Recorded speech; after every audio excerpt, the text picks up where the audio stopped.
శ్రోతలకు నా హృదయపూర్వక నమస్కారములు. మన శ్రోతలలో ఒక సోదరుడు ప్రశ్నను పంపడం జరిగింది. ఆ ప్రశ్న, నన్ను నేను మార్చుకుంటున్నాను, నాలో మంచి వైపు మార్పులు కలుగుతున్నాయి. ఈ ప్రాసెస్లో ఒక సందేహం కలిగింది. మనస్సు గురించి మీరు అనేక శీర్షికలలో తెలియజేశారు, కానీ మనసు ఇష్టాలు అయిష్టాలు ఎలా పోగొట్టుకోవాలి, దీనివలన దుఃఖము సుఖము భౌతిక ప్రపంచములో ఎలా చూడాలి, అలాగే జిడ్డు కృష్ణమూర్తి గారు తెలియజేసిన చాయిస్లెస్ అవేర్నెస్ అంటే ఏమిటి, కొంచెము వివరించగలరు? ఇదండి ప్రశ్న. ప్రశ్నలో వీరు అడిగే భాగం ఏంటి అంటే, ఏమడుగుతున్నారు అంటే, మొత్తం శీర్షికలన్నీ వింటూ వస్తున్నాను, గుణమార్పు జరుగుతుంది, మంచి వైపు ప్రయాణం చేస్తున్నాను, కానీ మనస్సు గురించి చూసినప్పుడు ఆ ఇష్టాలు ఏర్పడుతున్నాయి, అవి ఎలా పోగొట్టుకోవాలి, వీటి వలన కలిగే దుఃఖం సుఖం అంటే ఇష్టాయిష్టముల వలన కలిగే సుఖ దుఃఖములు భౌతిక ప్రపంచంలో ఎలా చూడాలి, అలాగే జిడ్డు కృష్ణమూర్తి గారు చెప్పినటువంటి చాయిస్లెస్ అవేర్నెస్ అంటే ఏమిటి, ఇది వీరి ప్రశ్న. సామాన్య జీవితం జీవిస్తున్న ప్రతి ఒక్కరికి, సామాన్య జీవితం అంటే మనసు యొక్క సంపూర్ణ తత్వం, అంటే అది ఒక శక్తి స్వరూపమని అది తెలియకుండా, అలాగే ప్రాణశక్తి యొక్క సంపూర్ణ తత్వం అంటే ఆత్మజ్ఞానము అనేది అసలు ఒకటి ఉందని అది తెలియకుండా, సామాన్యమైనటువంటి జీవితము అన్నప్పుడు వాళ్ళు భక్తి మార్గాలలో ఉండొచ్చు, దైవ మార్గాలలో ఉండొచ్చు, గురు మార్గాలలో ఉండొచ్చు, ఇంట్లో వాళ్ళకి సంబంధించి దేవతలు దేవుళ్ళు ఆరాధనలు ఉండొచ్చు. ఎందుకనంటే ప్రపంచవ్యాప్తముగా అన్ని మతాలే ఉన్నాయి. మతాలకు ఆధారం దేవుడు. మతాలను కాదని అంటే అసలు ఏ దేవుణ్ణి నమ్మము మేము అని ఎక్కడైనా మొత్తం ప్రపంచవ్యాప్తంగా 5% 10% ఉంటారేమో, మిగిలిన వాళ్ళందరూ మతములతో సాగుతున్నారు. మతానికి ఆధారం దేవుళ్ళు దేవతలు, ఏ మతానికైనా సరే. కాబట్టి అందరూ మేము ఏదో ఒకటి అంటే ఎవరి స్థాయిలో వాళ్ళు ఏదో ఒకటి దైవ మార్గంలోనే ఉన్నాము అని అనుకుంటూనే ఉంటారు అందరూ. ఉదయం లేచిన దగ్గర నుంచి ఎవరి మతానుసారం వాళ్ళు జీవించే జీవన విధానం ఉంటుంది. జీవన విధానంలోనే కొన్ని మత పద్ధతులు కలిసిపోయి ఉంటాయి. అవన్నీ దైవ సంబంధించినవిగానే సంబంధితంగానే ఉంటాయి. అంటే మతాలకు సంబంధించి కొంతమంది ఉదయం లేవగానే ఏదో దైవస్మరణ చేసుకుంటారు, లేదా నమస్కారం చేసుకుంటారు, అంటే అసలు మెలకువతోనే. కొంతమంది సాయంత్రం లైట్లు వేసినప్పుడు నమస్కారాలు చేస్తూ ఉంటారు. అంటే సహజ చిన్న చిన్న చర్యల్లో కూడా, లేదా రోడ్డు మీద అలా వెళ్ళిపోతూ ప్రార్థనాలయాలు కనపడితే నమస్కారాలు చేస్తుంటారు. ఎక్కడైనా వాళ్ళ మత సంబంధిత చిహ్నాలు కానీ దేవుళ్ళు కానీ కనపడితే నమస్కారాలు చేస్తూ ఉంటారు. ఇక ఇంట్లో చెప్పుకోనక్కర్లేదు, మత సంబంధిత విధానంలోనే జీవిస్తారు. అంటే వాళ్ళ వేషధారణ, వాళ్ళు వేసుకునే బట్టల నుంచి, వాళ్ళ యొక్క జుట్టు గెడ్డం పెంచుకోవటాల నుంచి, వాళ్ళు తల మీద టోపీలు పెడతారా తీసేస్తారా, బొట్లు పెట్టుకుంటారా పెట్టరా, అవి నిలువు బొట్ల అడ్డబొట్ల, ఇలా అనేక సాంప్రదాయాలు సహజ జీవితంలో కలిసిపోయి ఉంటాయి. ఇదంతా కూడా వాళ్ళు మేము దైవ భక్తి సాధనలో ఉన్నామని భావించుకుంటూ ఉంటారు. ఏంటి ఆ డ్రెస్సులు వేసుకోవటం, ఆ బొట్లు పెట్టుకోవటం, లేదా బొట్లు పెట్టుకోకుండా ఉండటం. కొన్ని మతాలలో అసలు ఆ గ్రంథం చాలా పవిత్రమైంది, దాన్ని చేత్తో పట్టుకు తిరగమని చెబుతారు ఎక్కడికి వెళ్ళినా. అలాగే అన్ని మతాలలోనూ ఆ మత గ్రంథాలను ఎంతో గొప్పగా ఆరాధిస్తారు, దైవ సమానంగా చూస్తారు. అలా కొంతమంది ఆ గ్రంథానికి నమస్కారం చేసుకొని దాని మీద ఒక పువ్వు పెట్టు, లేదా దానికి ఒకసారి వాళ్ళ ఆచారం ప్రకారం ఏదో చేసి, ఇవన్నీ నేను దైవభక్తిలోనే ఉన్నామని అనుకుంటారు. నిత్య జీవితంలో ఇలా మెలకువ నుంచి రాత్రి నిద్రపోయే వరకు, కొంతమంది నిద్రపోయే ముందు దైవాన్ని తలుచుకొని ప్రార్థించి పడుకుంటారు, మళ్ళీ మధ్యలో అనేక సార్లు ప్రార్థించుకుంటూ ఉంటారు. అంటే ఇవన్నీ కొన్ని రీతి రివాజులు ఉన్నాయి. అలాగే ఉదయం లేవగానే దైవాన్ని ప్రార్థిస్తూ ఉంటారు. మళ్ళీ అక్కడ ప్రార్థనా కార్యక్రమాలకు సంబంధించి వాళ్ళ మతానుసారం చేస్తూ ఉంటారు. అంటే ఇవన్నీ ఎందుకు చెబుతున్నానంటే, అసలు అందరూ అలా సామాన్యంగా పొద్దున్నే లేచాల భగవంతుడి ముందు ఒక అగరబత్తి వెలిగించి, ఒక దీపం వెలిగించి, అంటే కొన్ని సంస్కృతుల్లో దీపాలు ఉండకపోవచ్చు, కొన్ని సంస్కృతుల్లో ఉండొచ్చు, అగరబత్తులు ఉండొచ్చు, ఉండకపోవచ్చు, కానీ ఏదో ఒకటి చేస్తారు ఆ ఇంట్లో. అలా చేస్తూ మేము దైవ విధానాలలో ఉన్నామనుకుంటారు. ఇది సామాన్యమైనటువంటి స్థితి నుంచి మొదలై, అంటే ఆ బట్టలు కట్టుకోవటం, ఆ బొట్టు పెట్టుకోవటం, లేదా బొట్టు పెట్టుకోకుండా ఉండటం, లేదా గ్రంథం పట్టుకు తిరగటం, లేదా గ్రంథాన్ని ఆరాధించడం, ఇలా చిన్న చిన్న విషయాలతో మొదలై ఆ మత సంబంధిత పండగలన్నీ చేసుకుంటారు. అలా ఆ మత సంబంధిత విధానాలన్నీ రోజువారీ పాటిస్తారు, ఆచరిస్తారు. అంటే ఏంటి? డ్రెస్ వేసుకోవటం, అలా ఉండటం, ఏదో కాసేపు వాళ్ళకి తోచిన ప్రార్థనలు చేసుకుంటారు, లేదా వాళ్ళ బాధలు ఉంటే చెప్పుకుంటారు, వాళ్ళ ప్రార్థనా విధానాలు ఉంటే చేస్తారు. తత్సంబంధిత ఇంకొంచెం ముందుకెళ్ళిన వాళ్ళు ఆ మత పెద్దలను, ఆ గురువులను, ఆ విధానాలను వాళ్ళకి వీలు కుదిరినప్పుడు అనుసరిస్తూ ఉంటారు, లేదా ఆ ప్రార్థనాలయాలకు వీలు కుదిరినప్పుడు వెళుతూ ఉంటారు. అలా రకరకాలుగా అక్కడ కొంచెం డబ్బులు చెల్లిస్తూ ఉంటారు దక్షిణల పేరుతో. అక్కడికి వెళ్ళి ఏవో సేవలు చేస్తూ ఉంటారు ప్రార్థనాలయాలలో, ఆ మత పెద్దల దగ్గర, గురువులు మహాత్ముల దగ్గర, మాతాజీల దగ్గర. ఇలా ఇదంతా కూడా దైవ జీవితము అనుకుంటారు. వీళ్ళందరినీ నేను సామాన్య జీవితము జీవించేవారు అని సంబోధించాను. ఎందుకనంటే క్రియలు సాధన కాదు, జాగ్రత్తగా అర్థం చేసుకోండి. ఇప్పుడు నేను చెబుతున్నాను క్రియ, మీరు వింటున్నారు క్రియ. క్రియ అంటే పని జరుగుతుంది, నేను మాట్లాడటం అనే పని జరుగుతుంది, మీరు వినటం అనే పని జరుగుతుంది. ఇది శరీరమే చేస్తుంది. దీనికి ఏం కావాలి? నాకు తెలిసినవి నేను చెబుతూ ఉంటాను, మీరు తెలుసుకొని విని అర్థం చేసుకుంటూ ఉంటారు. అది పుస్తకాలు చదువుకున్నంతే, ఎవరు చెప్పిన అంతే ప్రపంచంలో. అయితే ఇవన్నీ క్రియలే. అలాగే నేను ఆ విధమైన ఆచార సాంప్రదాయాలు పాటించడం అంతా క్రియాత్మకత కిందే వస్తుంది. శరీరానికి ఆ రంగు బట్టలు వేస్తాను, కొంతమంది దీక్షలు తీసుకుంటారు, కొంతమంది అలా ఆచార సాంప్రదాయాలు గడ్డలు పెంచుతారు, గడ్డలు తీసేస్తారు, కొంతమంది గుళ్ళు కొట్టించుకుంటారు, కొంతమంది బాగా జుట్లు పెంచుతారు.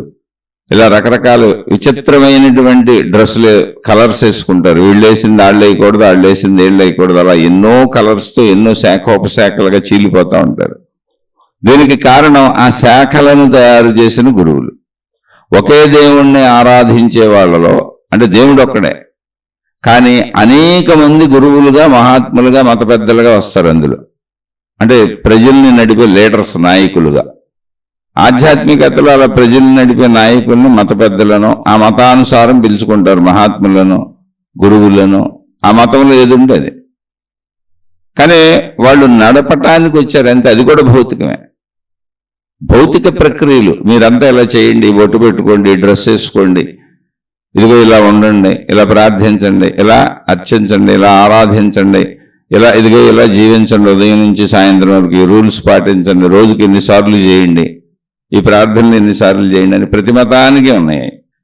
మళ్ళీ వారంలో ప్రత్యేక దినములు ఉంటాయి, మళ్ళీ ప్రత్యేక పండగలు ఉంటాయి, ప్రత్యేక ప్రోగ్రాంలు ఉంటాయి. వీటన్నిటిలో పాల్గొండి, అక్కడ సేవలు చేయండి, అక్కడ డబ్బులు ఇవ్వండి. ఇదంతా అద్భుతమైన భక్తిగా, అద్భుతమైన కర్మకాండగా, అంటే దైవీ కర్మకాండగా చెబుతారు. దీన్ని కర్మయోగం అని, భక్తి యోగం అని అలా రకరకాలుగా పిలుస్తారు. అయితే దాన్ని తప్పు పట్టట్లేదు, దాన్ని ఎక్కడా తప్పు పట్టట్లేదు. కానీ అవన్నీ కూడా శరీర మనోపరమైన చర్యలు. ఇది మీరు గ్రహించవలసిన విషయం. శరీర మనోపరమైన చర్యలు మనం మెలకు వచ్చిన దగ్గర నుంచి నేను అన్న భావన శరీరానికే అనిపిస్తుంది. ఈ శరీరము నేను అన్న భావన అనిపిస్తుంది. అలా ఈ శరీరము నేనన్న భావన అనిపించటానికి మూల కారణం మనస్సు. మనస్సు లోపల మేలుకున్నప్పుడు ముందు నేనన్న భావన లోపల కలిగి అది శరీరాన్ని కలుపుకొని సృష్టిలో ప్రయాణిస్తుంది. జీవించటం అంటే ఇంతే. అలా కలిసినటువంటి మనసు, శరీరాన్ని తాకి కలిసినటువంటి మనసు శరీరమంతా వ్యాపించినప్పుడు సంపూర్ణ మెలకువ, జాగ్రత్త అవస్థ. నేను ఈ శరీరము అనిపిస్తుంది. అంటే మనోశరీరములతో అసలు మేల్కొన్నాం మనం. అక్కడి నుంచి మనం ఇంకా కాలకృత్యాలు తీర్చుకోవడం నుంచి, మన ఇంటి పనులు చేసుకోవటం నుంచి, మన వృత్తి వ్యాపార ఉద్యోగాలు చేసుకోవటం నుంచి ఇంకా సమస్తం రకరకాలుగా ఉంటాం మనం. అనేక రకాల క్రియలు ఉంటాయి రాత్రి నిద్రపోయే వరకు. వంటలు, వార్పులు, తింటాలు, తాగుతాలు, మాట్లాడటాలు, రకరకాల చర్యలు. ఈ చర్యలన్నింటికి కారణం రెండే, శరీరము, మనస్సు. ఆ చర్యలలో, ఆ కదలికలలో, మన నిత్య జీవితానికి సంబంధించి మనం చేసుకునే పనులలో దైవీ కార్యాలు కూడా ఉండొచ్చు, కానీ అది శరీరమే చేస్తుంది, మనసే చేస్తుంది. శరీర మనోపరమైన యాంత్రికంగా చేసుకెళ్ళిపోతూ ఉంటారు. రోజు ఎన్నో సంవత్సరాల నుంచి చేస్తూ ఉంటారు యాంత్రిక చర్యలు. అలా ఎవరో చెబుతున్నారు, మీరు వింటున్నారు, అది కూడా చర్యే. ఎందుకని? శరీర కదలికలు. చెప్పేవాళ్ళు శరీరాన్ని కదుపుతున్నారు, వినేవాళ్ళు మాటలను విని అర్థం చేసుకుంటున్నారు. అలా ప్రచార పర్వాలన్నీ కర్మలే. అంటే ఒక పేస్టుని ప్రచారం చేయొచ్చు, ఒక సబ్బుని ప్రచారం చేయొచ్చు, ఒక నూనెని ప్రచారం చేయొచ్చు. ప్రపంచంలో అనేక వస్తువులు, వాహనాలు, విషయాలు నిత్య ప్రచారంలో ఉన్నాయి. అడ్వర్టైజ్మెంట్స్ అంటారు వాటిని. ఇళ్లమ్మట కూడా తిరుగుతూ ఉంటారు, మా వస్తువులు కొనుక్కోండి అని కంపెనీలు వాళ్ళు పంపుతారు. దాని గొప్పతనం ఏంటి, అది ఎంత బాగా పనిచేస్తుందో మనకి డెమో అంటే మోడల్ కూడా పనిచేయించి చూపిస్తారు. ఇదంతా వస్తువులు ఎలా అయితే ప్రచారం జరుగుతుందో అలా ఒక దేవుణ్ణి, ఒక మతాన్ని ప్రచారం చేసుకుంటున్నారు కొంతమంది. అది కర్మ, అంతే పని. దాన్ని కర్మయోగం అన్నారు కొంతమంది. దీని ద్వారా ఏదో పొందేయచ్చు అని. ఈ ప్రచారకులందరికీ లీడర్స్ ఉంటారు. ఆ లీడర్స్నే చెప్పాను, మత పెద్దలు కావచ్చు, గురువులు కావచ్చు, మహాత్ములు కావచ్చు, ఆయా విధానాల్లో, ఆయా మతాల్లో వాళ్ళు పెట్టుకున్న పేర్లు. ఇది మొత్తం కర్మ. అంటే శరీర మనస్సులతో నువ్వు ఏది చేసినా, నువ్వు జీవించటం ఎలాంటిదో దైవీపరంగా, మతపరంగా, గురుపరంగా, జ్ఞానం అంటే గ్రంథపరంగా నువ్వేం చేసినా అవన్నీ ఒకటే. గ్రంథం మీద 2 పువ్వులు పెట్టావు, ఇంట్లో నువ్వు కాఫీ కాసుకున్నావు, 2 ఒకటే. అక్కడ నీ ఆకలికి కాఫీ కాసుకు తాగావు, ఇక్కడ నీ మనస్సుకు ఒక ఊరటకి భగవంతుడు ఉన్నాడనేటువంటి ఒక నమ్మకాన్ని, లేదా ఒక మంచి ఉన్నది, ఒక గ్రంథం, ఇది మా మతం అనే నమ్మకానికి అక్కడ ఒక పువ్వు పెట్టావు, లేదా ఒక నమస్కారం పెట్టావు. ఆ దేవుడికి కావచ్చు, గ్రంథానికి కావచ్చు, గురువుకి కావచ్చు, మూర్తికి కావచ్చు, ఫోటోకి కావచ్చు, దేనికైనా కావచ్చు. ప్రార్థనాలయానికి వెళ్ళిన అంతే, నీ శరీరం వెళ్ళింది. అంటే నేను ఇక్కడ శరీర మనస్సుల పనితీరు చెబుతున్నాను. ఆ విధానాలు తప్పు అని నేను చెప్పట్లేదు, జాగ్రత్తగా అర్థం చేసుకోండి. ఆధ్యాత్మికత మొత్తం బయట ఉన్నటువంటి మతాల మీదో, మార్గాల మీదో, గురువుల మీదో, దేవుళ్ళ మీదో, దేవతల మీదో, గ్రంథాల మీదో ఆధారపడి లేదు. ఒకవేళ అలా ఆధారపడి ఉండే అవన్నీ నిజమైతే అసలు ప్రపంచంలో ఇన్ని ఘర్షణలు ఉండవు, అందరూ మంచోళ్ళు అయిపోయి ఉండాలి. ప్రపంచం అంతా చాలా మంచిగా, ఆనందంగా, సంతోషంగా బ్రతుకుతూ ఉండాలి. అసలు ఒక అనారోగ్యం కూడా ఉండకూడదు. ఎందుకని? అటువైపు ఉన్నటువంటి మనం భావించుకుంటున్నటువంటి అద్భుతమైన శక్తి నిజమైతే దానికి ఏ పేరైనా పెట్టుకోండి. అంటే అది నిజం కాదు, అబద్ధం అని నేను చెప్పటంలా. ఒక శక్తిని, అనంత ఆత్మశక్తిని మనకు అర్థం చేసే ప్రయత్నంలో ఇవన్నీ ఏర్పడినాయి. దాని గురించి మనకు తెలియజేయడానికి ఇవన్నీ ఏర్పడినాయి. ఇవన్నీ కూడా విద్యాలయాలే. మొత్తం అసలు ఈ యూనివర్సే ఒక విద్యాలయం.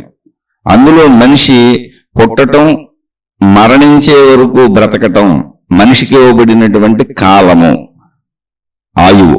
ఆ కాల పరిధి లోపల నువ్వు ఆ అనంత ఆత్మశక్తి అనేటువంటి దాన్ని తెలుసుకోవాలి. అది నేనే అన్న అనుభవాన్ని పొందాలి. అది జీవితం. ఎందుకు అంటే అప్పుడు నువ్వు పాస్ అయినట్టు, లేకపోతే నువ్వు తప్పినట్టు. తప్పితే ఏం చేస్తావు? మళ్ళీ చదవాలి, మరుజన్మ తీసుకొని మళ్ళీ జీవించాలి. ఇలాగే అలా నువ్వు నేను అనంత ఆత్మశక్తిని అని ఆ సంపూర్ణ ఏకత్వపు శక్తి ఎరుక కలిగే వరకు నువ్వు ఎన్ని జన్మలైనా ఎత్తుతూ ఉండాల్సిందే. స్కూల్లో చేరిన విద్యార్థి పాస్ అయ్యే వరకు చదువుతూ ఉండాల్సిందే. ఒక తరగతి పాస్ అవ్వడానికి 1 సంవత్సరం పీరియడ్ పెట్టారు. 10th క్లాస్ వరకు ఇలాగే ఉంటుంది. ఇంటర్మీడియట్కి వచ్చేటప్పటికి 2 సంవత్సరాలు పెట్టారు. 2 సంవత్సరాల్లో మొత్తం కంప్లీట్ చేసుకోవాలి. కానీ సంవత్సరం ఎగ్జామ్స్ జరుగుతాయి. అలాగే డిగ్రీకి వచ్చేటప్పటికి కొన్ని 3 సంవత్సరాలు ఉన్నాయి, కొన్ని 4 సంవత్సరాలు ఉన్నాయి. అంటే ప్రతి సంవత్సరం నువ్వు చదువుతూ వెళ్ళొచ్చు, కానీ 4 సంవత్సరాల లోపల మొత్తం అన్ని పూర్తి చేసుకోవాలి. అలా చదువుకే మనం ఇన్ని రకాలు పెట్టుకున్నప్పుడు అసలు ఈ జీవితం అనేది ఎందుకని కొంచెం ఆలోచించగలిగితే మనకు అర్థమైపోద్ది. ఈ జీవితం నేను అనంత ఆత్మశక్తినన్న ఎరుక పొందటానికి. ఆ శక్తి ఎరుక పొందితే వేరు భావన ఉండదు, ఏకత్వ భావన వచ్చేస్తుంది. అందుకని శరీర పనితీరు, మనో పనితీరు, అసలు శరీర మనస్సులకు భిన్నంగా ఇంకేమైనా మనలో ఉందా అసలు ఎలా తెలుసుకోవాలి దాన్ని? ఇప్పుడు అనంత ఆత్మశక్తినో లేకపోతే దేవుడనో దేవతనో మన వాడుకలో ఉన్నాయి. ఇప్పుడు మతంలో దేవుడు అంటారు, దేవత అంటారు. ఆ దేవుడికి ఓ రూపం ఉంటుంది, ఆ దేవతకు ఓ రూపం ఉంటుంది. ఎందుకు ఇవన్నీ ఎక్కడి నుంచి వచ్చినాయి? ఈ దేవుళ్ళు ఎవరు, ఈ దేవతలు ఎవరంటే ఇదంతా కలిపితే దైవ శక్తి. శక్తి అసలు పదం పేరు శక్తి, ఎనర్జీ.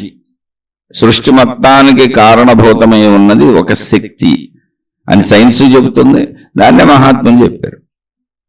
ఆ శక్తినే దేవుడు అంటున్నారు, దేవత అంటున్నారు. ఎవరి మతానుసారం వాళ్ళు భావించుకుంటున్నారు. అంటే వాళ్ళకి అలా అర్థమైంది, వాళ్ళు అలా ఏర్పాటు చేశారు. అంటే స్కూల్లో చదువులు ప్రారంభ దశలో మనకేమీ అర్థం అవ్వదు, అందుకే చదువుకుంటాం.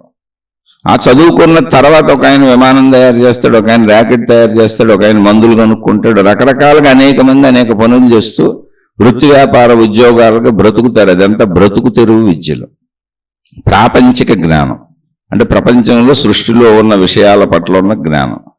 అయితే అసలు సృష్టికి ఆధారమైనది ఏంటి? సృష్టి అసలు ఎందుకు ఉంది, ఆ సృష్టిలో నేను ఎందుకున్నాను అంటే దానికి ఆధారమే శక్తి జ్ఞానం, కేవలం శక్తి. సృష్టిలో శరీరం ఉంటుంది, మనసు ఉంటుంది. ఈ రెండింటికి ఆధారంగా ఉన్నది శక్తి. అది మనలో అయితే ప్రాణశక్తి అని పిలిచారు, అదే సృష్టి మొత్తానికి అన్నప్పుడు ఆత్మశక్తి అని పిలిచారు. దాన్నే సైన్స్లో శక్తి అని చెప్పారు. దాన్నే మతాలలో, మార్గాలలో, విధానాలలో, పద్ధతులలో దేవుడు, దేవత అనే పేర్లతో పిలుచుకుంటున్నారు. మొత్తంగా శక్తి అది. దేవుడు అన్నప్పుడు ఒక ఆకృతిని ఇచ్చుకుంటున్నారు. ఎందుకంటే మనుషులు ఆకృతుల్లో ఉంటారు కాబట్టి, రూపాలతో ఉంటారు కాబట్టి, పరిమితత్వంతో ఉంటారు కాబట్టి. మనుషుల్లో స్త్రీ పురుషులు ఉంటారు కాబట్టి కొంతమంది స్త్రీ దేవతలను పెట్టారు, పురుష దేవతలను పెట్టారు. కొంతమంది ఒక్కరిని పెట్టుకున్నారు, ఎవరికి నచ్చినట్టు వాళ్ళు వెళ్తారు. అంటే వాళ్ళకి అర్థం అవ్వటానికి జరుగుతున్న విధానం ఇది. మనిషిగా నువ్వు పురుషుడిగా ఇలా ఉంటావు, స్త్రీగా ఇలా ఉంటావు కాబట్టి నీకు అర్థమయ్యేటట్టే చెబితే నువ్వు ఆ శక్తిని తెలుసుకునే ప్రయత్నం చేస్తావు అని దేవుణ్ణి, అంటే ఆ శక్తిని దేవుడుగా దేవతగా తెచ్చారు. ముందు ఈ విషయం మర్చిపోకూడదు. అక్కడ మతం మొదలైంది. అలా తెచ్చిన వాళ్ళు ఎవరికి వాళ్ళ ఆచార సాంప్రదాయాలు, విధానాలు వాళ్ళ దేశ కాల పరిస్థితులను బట్టి పెట్టుకున్నారు. ఎవరికొళ్ళు తోచినట్టు పెట్టాల, వాళ్ళకి దేశ కాల పరిస్థితులను బట్టి. ప్లస్ పెట్టేవాళ్ళ మీరు ఎవరిని గమనించినా ఇంకొకరితో భిన్నంగా పెట్టారు. ఇప్పుడు ఒకే దేవుడికి సంబంధించినటువంటి వందల వేల లక్షలాది మంది గురువులు ఉంటారు, ప్రార్థనాలయాలు ఉంటాయి. కానీ ఇద్దరు గురువులు ఒకేలాంటి విధానం పెట్టరు. వాళ్ళ భక్తులు అనొచ్చు, వాళ్ళ శిష్యులు అనొచ్చు, లేదా వాళ్ళ విద్యార్థులు. మనం చెప్పుకుంటున్నప్పుడు ఇది విద్యార్థి దశ. అక్కడే భక్తులు శిష్యులను పిలుచుకుంటారు. ఆ విద్యార్థులకి వాళ్ళు చెప్పే విధానం, దేవుడు ఒకటే, మతం ఒకటే, ఆ దేవుడు బోధలు ఒకటే అందరికీ. కానీ గురువులు 1,00,000 మంది ఉన్నారు ఆ దేవుడి కింద. వాళ్ళు స్త్రీలు కావచ్చు, పురుషులు కావచ్చు. అంటే నడిపించేటువంటి అధ్యాపకులు అనుకోవచ్చు ఆ గురువులు, మహాత్ములు. అంటే వీళ్ళందరూ కూడా వేరువేరుగా చెబుతారు. అంటే పక్కదానితో కలవనెవరు. పక్క ఆయన ఒక రంగు డ్రెస్ పెట్టాడు అనుకోండి, వీళ్ళు మార్చేసి ఇంకో రంగు డ్రెస్ పెడతారు. దేవుడు ఒకటే, మతం ఒకటే. ఇంకా మతాలు వేరైనప్పుడు అసలు పూర్తిగా మారిపోతాయి.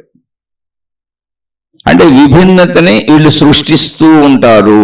ఇప్పుడు దేవుడు ఒక్కడే అయినప్పుడు అందరూ ఒకే విధానంలో, ఒకే పద్ధతిలో, ఒకే రకంగా. ఎందుకని ఒక దేవుడు చెప్పిందేగా.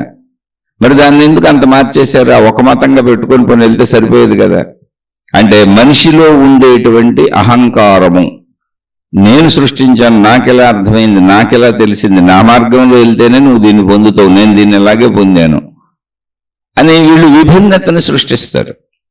మీరు గమనిస్తే అక్కడ మీకే తెలిసిపోద్ది ఆ విభిన్నత. మీరు గమనించి చూడండి. వాళ్ళు వేసిన డ్రెస్ మనం వేయం, వాళ్ళు వేసిన రంగు మనం కట్టుకోం, వాళ్ళు పెట్టిన బొట్టు మనం పెట్టం, వాళ్ళు నడిచినట్టు మనం నడం. అంటే జీవన విధానంలో అన్ని పద్ధతులు మార్చేస్తారు ఈ గురువులు. అంటే మా స్కూల్ వేరు, అక్కడే సాధనలు కూడా అనేకమైపోయినాయి. ఇప్పుడు ఈ స్కూల్లో సాధన అంటే ఏంటి? చదువుకోవటం. అదే రకమైన సాధన అయినా కావచ్చు. తెలివి గల బుర్ర గల వాళ్ళకి ఎవరికైనా ఇదంతా అర్థమైపోతుంది. అంటే ఇదంతా మనుషులు తయారు చేసింది. నేను తప్పు రైట్ అని నేను చెప్పట్లేదు. అసలు ఇందులో ఎంత తెలివి తక్కువతనం మనలో మనకుందంటే, ఒకే దేవుడు అన్నప్పుడు ఆ బోధలన్నీ ఒకలానే చెప్పుంటాడుగా, ఆయన జీవన విధానం అంతా ఒకలానే ఉంటుందిగా.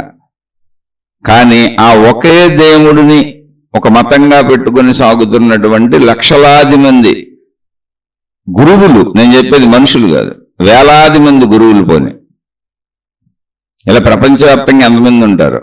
ఆ దేవుడికి ఉండే ప్రార్థనాలయాలన్నీ కూడా ఒకటే, ఒకే దేవుడు ప్రార్థనాలయాలు అనేక మంది అనేక చోట్ల కట్టుకుంటారు. తప్పేం లేదు, మీ ప్రదేశాల్లో మీరు కట్టుకోవచ్చు, మీ ఇళ్లలో మీరు చిహ్నాలుగా పెట్టుకోవచ్చు. కానీ ఇక్కడ మీరు డిఫరెన్సియేషన్ గుర్తించండి. ఏంటి అంటే మీకే అర్థమైపోద్ది ఇది మనోగారడి అని. అందుకు తెలియజేస్తున్నాను. 1000 మంది గురువులు లేదా 1,00,000 మంది గురువులు, ఒకే దేవుడు, ఒకే మతము, ఒకే బోధనలు, ఒకే జీవితం ఆ దేవుడిది. ఆయన ఇక్కడ జీవించి వెళ్ళిపోయారు అనుకుందాం ఊరుకునే. దాన్ని ప్రచారం చేస్తూ ప్రజలకు చెబుతూ ఈ మతం గొప్ప, ఈ దేవుడు గొప్ప అని చెప్పేటువంటి వాళ్ళు కూడా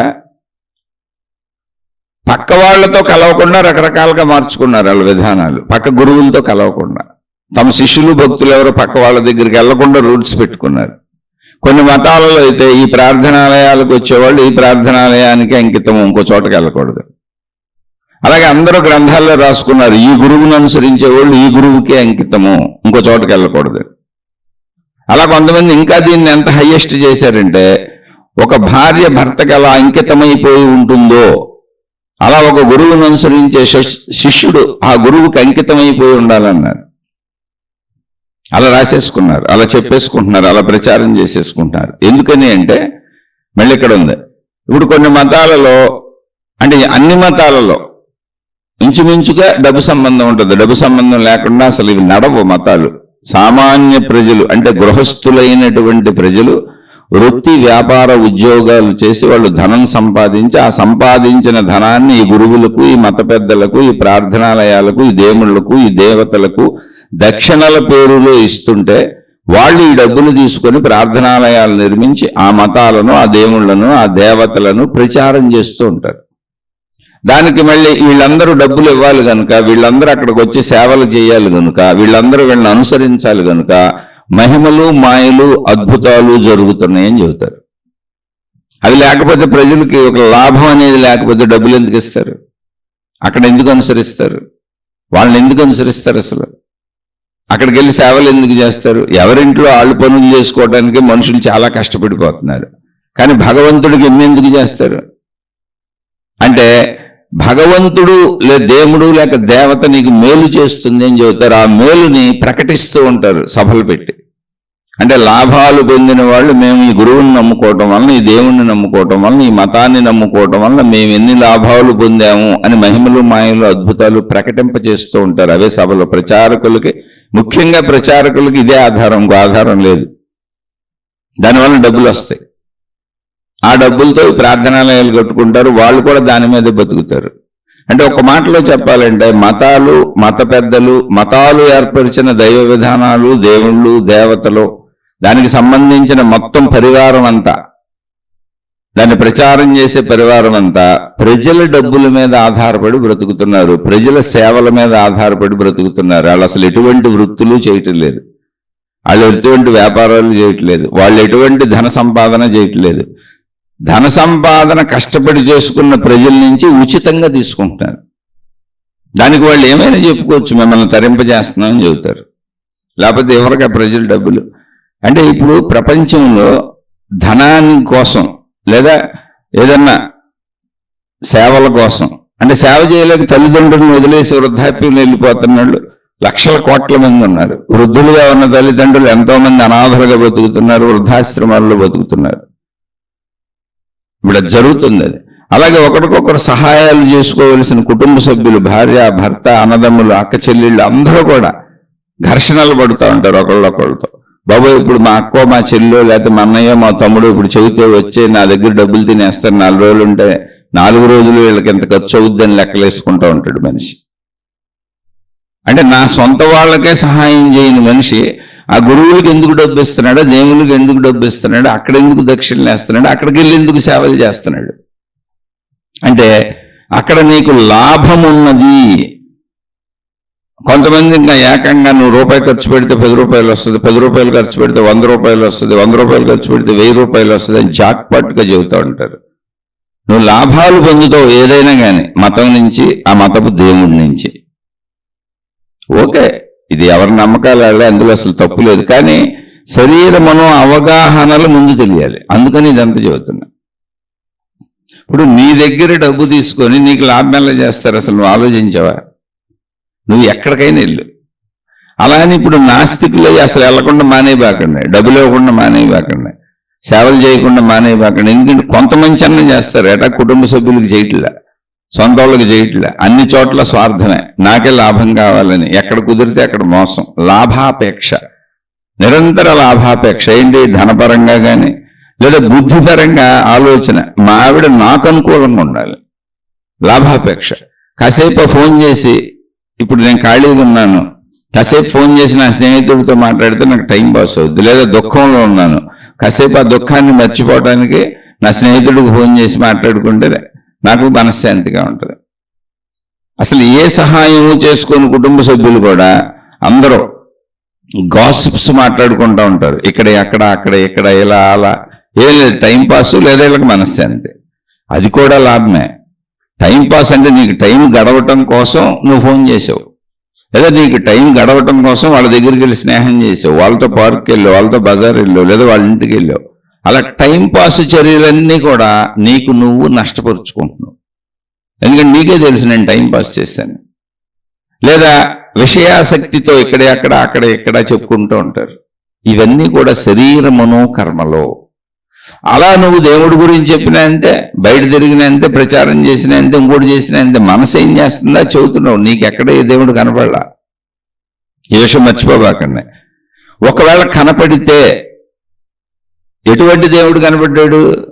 నువ్వు ఆరాధిస్తున్న నీ గురువో, నువ్వు ఆరాధిస్తున్న నీ దేవుడో పదే పదే పదే పదే పదే పదే పదే పదే పదే పదే మనసులో భావించుకోవటం వలన మనకు మామూలుగా కళలు ఎలా వస్తాయో ఆ కళల్లో మన పరిస్థితులు, మనకు సంబంధించిన మనుషులు, మనకు సంబంధించిన ప్రదేశాలు, మనకు సంబంధించిన సుఖదుఖాలు ఎలా సాగుతాయో అలాగే కళల్లో దేవుడు కనపడి ఉంటాడు, నీ ఊహల్లో కనపడి ఉంటాడు, నువ్వు ఊహించుకొని ఉంటావు.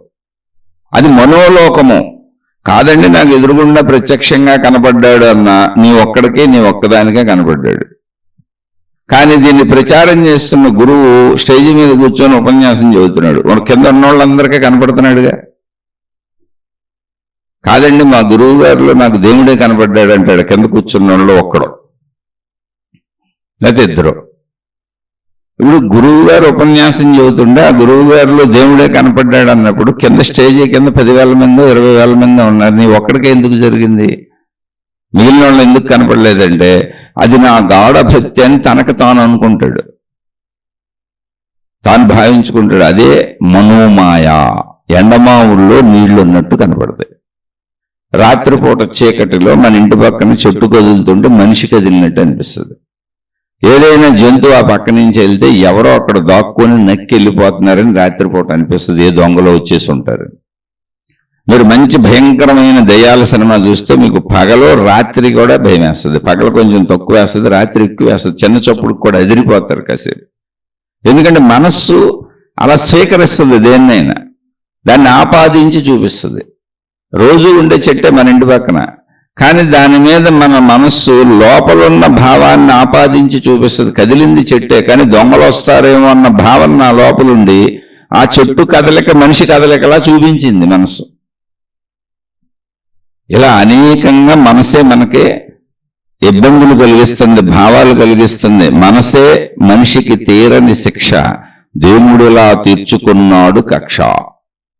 చాలా మంది మీరు కుటుంబ సభ్యుల సంబంధ బాంధవ్యాల్లో మనసు ఎలా పనిచేస్తుందో మీకు తెలియాలంటే, నా భార్య అస్సలు నన్ను ప్రేమించదు, అబ్బాయి అసలు నా భార్యకి నేనంటే ఇష్టమే ఉండదు అని చాలా మంది అనుకుంటారు.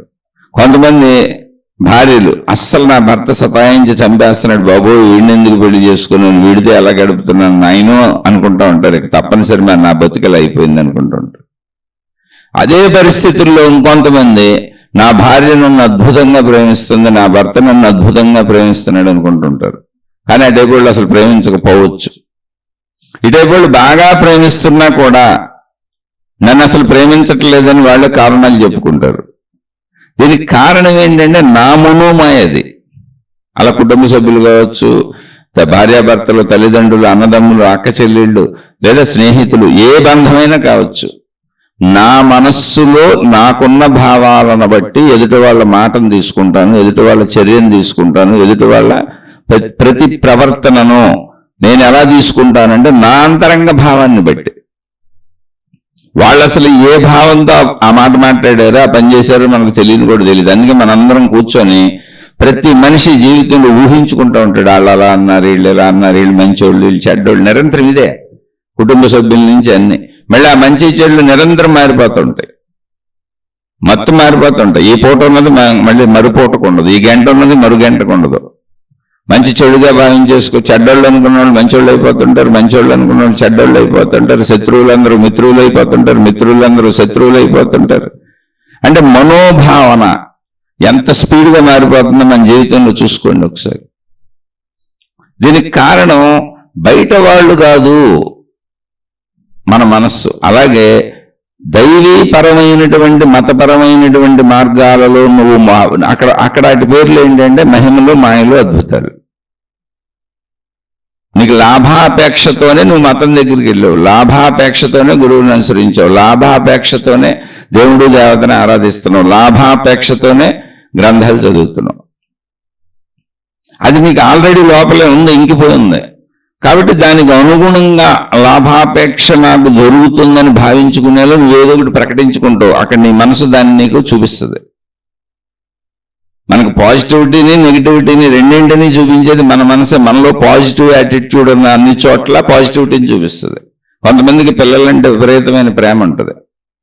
వాళ్ళ పిల్లలు కొంచెం పెద్దోళ్ళు అవుతారు, వాళ్ళు చేసిన తప్పులన్నీ వాళ్ళు సమర్థించుకుంటూ ఉంటారు. కుటుంబం అంటే విపరీతమైన ప్రేమ ఉంటుంది. భార్య, భర్త, పిల్లలు ఏ తప్పులు చేసినా మా వాడు మంచోడు, మా అమ్మాయి మంచిది, మా ఆవిడ మంచిది, మా ఆయన మంచోడు, పక్క వాళ్ళ మీద తప్పులు చెబుతూ ఉంటారు. అసలు మేమే తప్పులు చేయమని. కానీ తప్పులు అయ్యే ఉంటాయి. అంటే నీ మనోభావన. అలాగే ఎదుటి వాళ్ళు ఎంత మంచి వాళ్ళైనా కొంతమంది ఒప్పుకోరు. వాళ్ళు ఎన్ని మంచి పనులు చేసినా దానికి ఇంకొక కారణం చెబుతారు. ఆ మంచి పనులన్నిటికీ ఏదో ఇంకొక కారణాన్ని కలిపి వాళ్ళని చెడ్డవాళ్ళుగా వీళ్ళు భావించుకుంటూ ఇతరులకు ప్రచారం చేస్తూ ఉంటారు. దీనికి కారణం నీ మనోభావన, వాళ్ళు కాదు. అసలు అటే వాళ్ళ భావనే మనకు తెలియదు కదా. పనిని చూసి మనం ఊహించుకోవటం, మాటను చూసి మనం ఊహించుకోవటం, ప్రవర్తనను చూసి మనం ఊహించుకోవటం తప్ప మన ఎదుటి వాళ్ళ అంతరంగం మనకు అసలు తెలియదు. అంటే ఊహాలోకాలలోనే మనం జీవిస్తున్నాం. ఏదేంటండి నేను మాటలు విన్నానండి అంటే ఒకే మాటని కోపంతో చెప్పొచ్చు, మృదువుగా చెప్పొచ్చు, ప్రేమగా చెప్పొచ్చు. ఆ సందర్భాన్ని బట్టి దానికి అనేక అర్థాలు వస్తాయి. అర్థాలు నువ్వెలా తీసుకుంటున్నావు అది కదా. అర్థాలు తీసుకునేది నేనే. కాబట్టి ఇది మనోచర్య, గుర్తుపెట్టుకోండి. ఇక్కడ సోదరుడు అడిగిన దాంట్లో మనసు ఇష్టాలు ఎలా పోగొట్టుకోవాలి అని అడిగారు. అందుకని చెబుతుంది ఇదంతా మనసే. అది భక్తిలో అయినా అంతే, దైవంలో అయినా అంతే, కర్మ మార్గంలో అయినా అంతే, భక్తి మార్గంలో అయినా అంతే. ఏ మార్గంలో అయినా నువ్వు ఎక్కడేం చేస్తున్నావు అక్కడ అదే చేస్తున్నావు. కర్మ మార్గం ఏంటంటే పనులు, దైవీపరమైన పనులు చేస్తావు. ఓకే, ఇక్కడ నీ సొంత పనులు చేసుకుంటున్నావు. రెండు శరీరంతో జరిగాయి. భక్తి మార్గం అంటే ఏంటో తెలిసి మనసుతో జరిగాయి, భావాలతో. నీ ఇంట్లో కూడా భావాలేగా. భార్య, భర్త, పిల్లలు, అన్నదమ్ములు, అక్క చెల్లెళ్ళు, డబ్బు అంటే ఇష్టం, డబ్బు లేకపోతే బతకలేము, అన్ని భావ పరంపరేగా. కర్మ, భక్తి అంటే శరీర మనస్సులు కలవకుండా ఎలా జీవిస్తావు. భక్తి మనసుకు సంబంధించింది, అంటే భావం. భావమేగా నీకు మొత్తం జీవితంలో. అది దేవుడిపై వైపు అయితే భక్తి అని చెప్పారు అంతే. ఎప్పుడు ఈ రెండింటితోనే నడుస్తూ ఉంటాయి. అది మామూలు జీవితమైనా అంతే, దైవీపరమైనదైనా అంతే. శరీర మనస్సులతో జరుగుతుంది. శరీర మనస్సులతో జరుగుతున్నప్పుడు అది ఇంకా నీ భావనేగా. అందుకే మీరు గమనిస్తే ఏ మతాన్ని అనుసరించే వాళ్ళకి ఆ మతపు దేవుడు అంటే కళల్లో కనపడటం, దర్శనాలు ఇవ్వడం, మహిమలు, మాయలు, అద్భుతాలు ఆ దేవుడితోనే చెబుతాడు. పక్క మతపు దేవుడు ఇలా కనపడడం. దేవుళ్ళు కూడా ఇలా కనపడకూడదు అని అనుకుంటారు, మరి ఘర్షణ పడతారని వీళ్ళు భావించుకుంటున్నారు. అసలు దేవుడు దైవత్వం అంటే అది అనుకుంటున్నారు. అర్థం కాదు సామాన్య.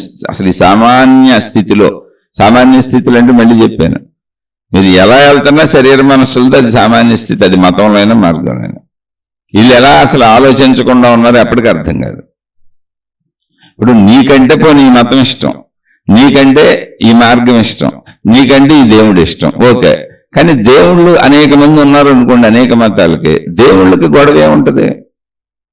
ఆ దేవుడు వచ్చి మీ మతాలు కొట్టుకు సావబాకంటారా, పక్క మత దేవుడిని నేను కూడా ఉన్నానని ఏ మతానికి ఆ మత దేవుడు పక్క మతం వాళ్ళతో వెళ్ళి చెప్పి దేవుళ్ళందరూ నిరూపించేసి ఉంటే అసలు గొడవలు లేవుగా ప్రపంచంలో. మరి దేవుళ్ళందరూ ఏంటి దాక్కున్నారనే? అది అసలు మనకు అనవసరం. ఎందుకంటే అది విజ్ఞాన విషయం, జ్ఞాన విషయం. దాన్ని ఆలోచించామనుకో మన నమ్మకం కుప్పకూలిపోద్ది. మనకు ఆలంబనగా, రక్షణగా, లాభము అనే దాన్ని పెట్టుకున్నాం మనం మనసుకి. మనోలోకంలో జీవిస్తున్నాం, మనోకల్పిత లోకంలో.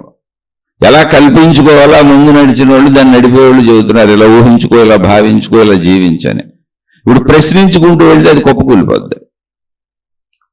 ఇప్పుడు నా మత దేవుడే నాకు ఎందుకు దర్శనం ఇస్తున్నాడు, పక్క మత దేవుడు నాకు ఎందుకు దర్శనం ఇవ్వట్లేదు? అది కలో, అద్భుతమో, మహిమో, మాయో. మీరు చూడండి, ఎవరికైనా వాళ్ళ మత దేవుడు మాత్రమే అనుభవాలకి దొరుకుతాడు. దేవత అయితే దేవత. ఇందులో ఇంకొక వైచిత్ర్యం ఉంది, అంటే విచిత్రం ఉంది. ఏంటంటే ఒకే దేవుడిని ప్రచారం చేసే వేల లక్షల మంది ప్రచారకులు ఉంటారు, దేవుడు కావచ్చు, దేవత కావచ్చు.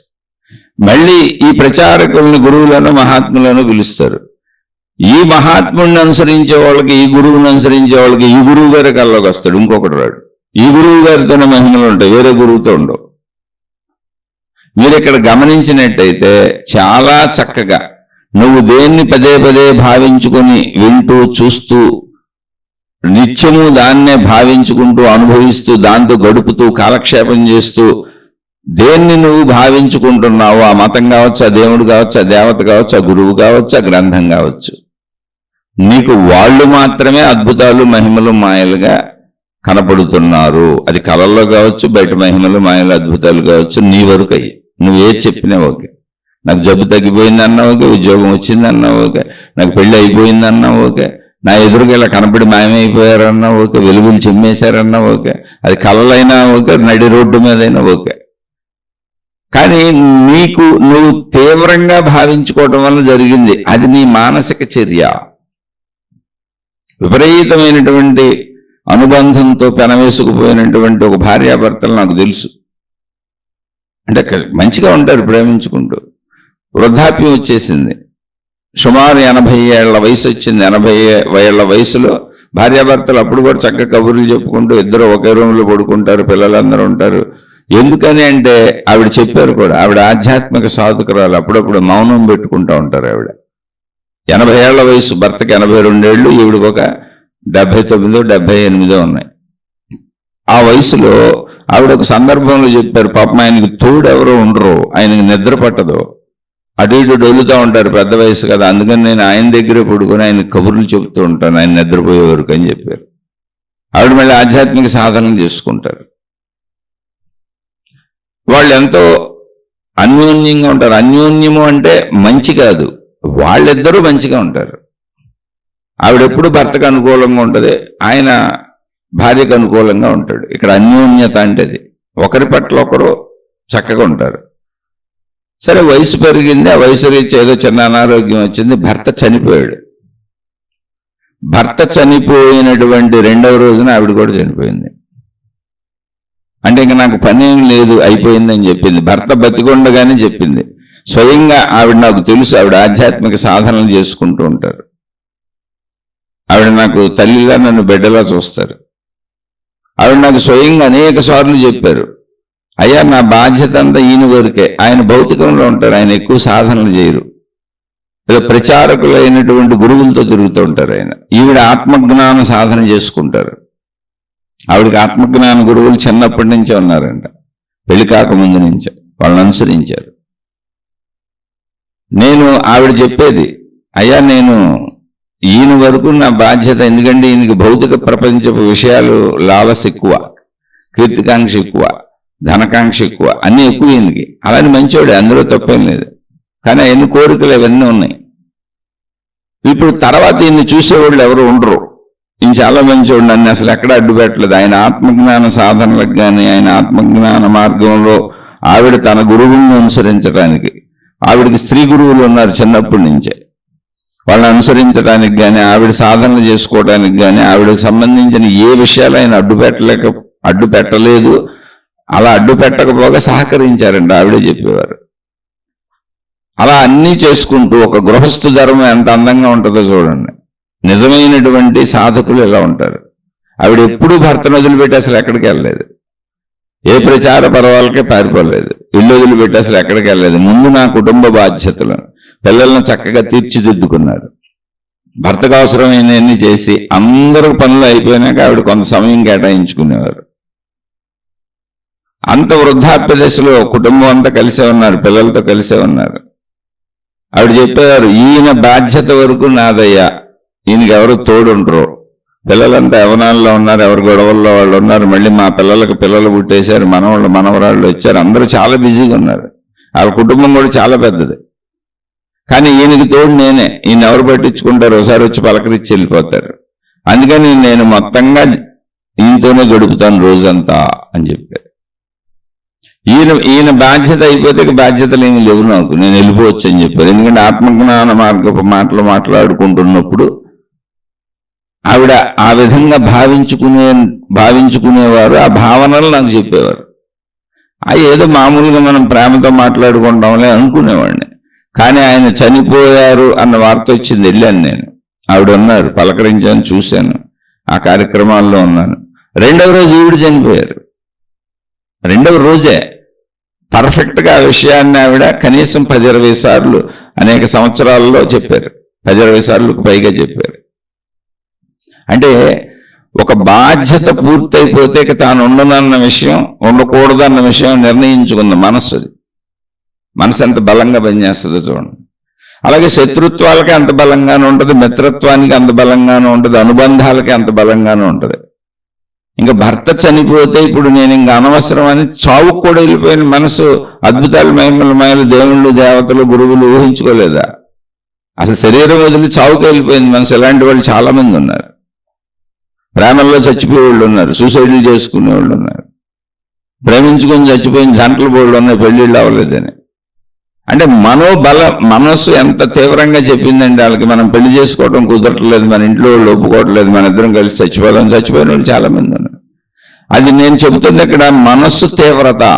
చావుకే సిద్ధమైన మనసు భావించుకోవటానికే ఉంది. ఒక దైవ దర్శనం, ఒక దేవతా దర్శనం, ఒక గురు దర్శనం, అది భావనే కదా.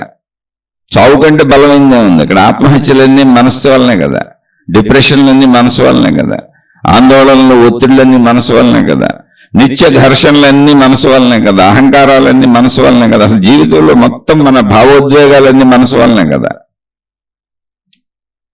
అందుకని మనోచర్యను తెలుసుకుంటే మీకు అన్నీ అర్థమైపోతాయి.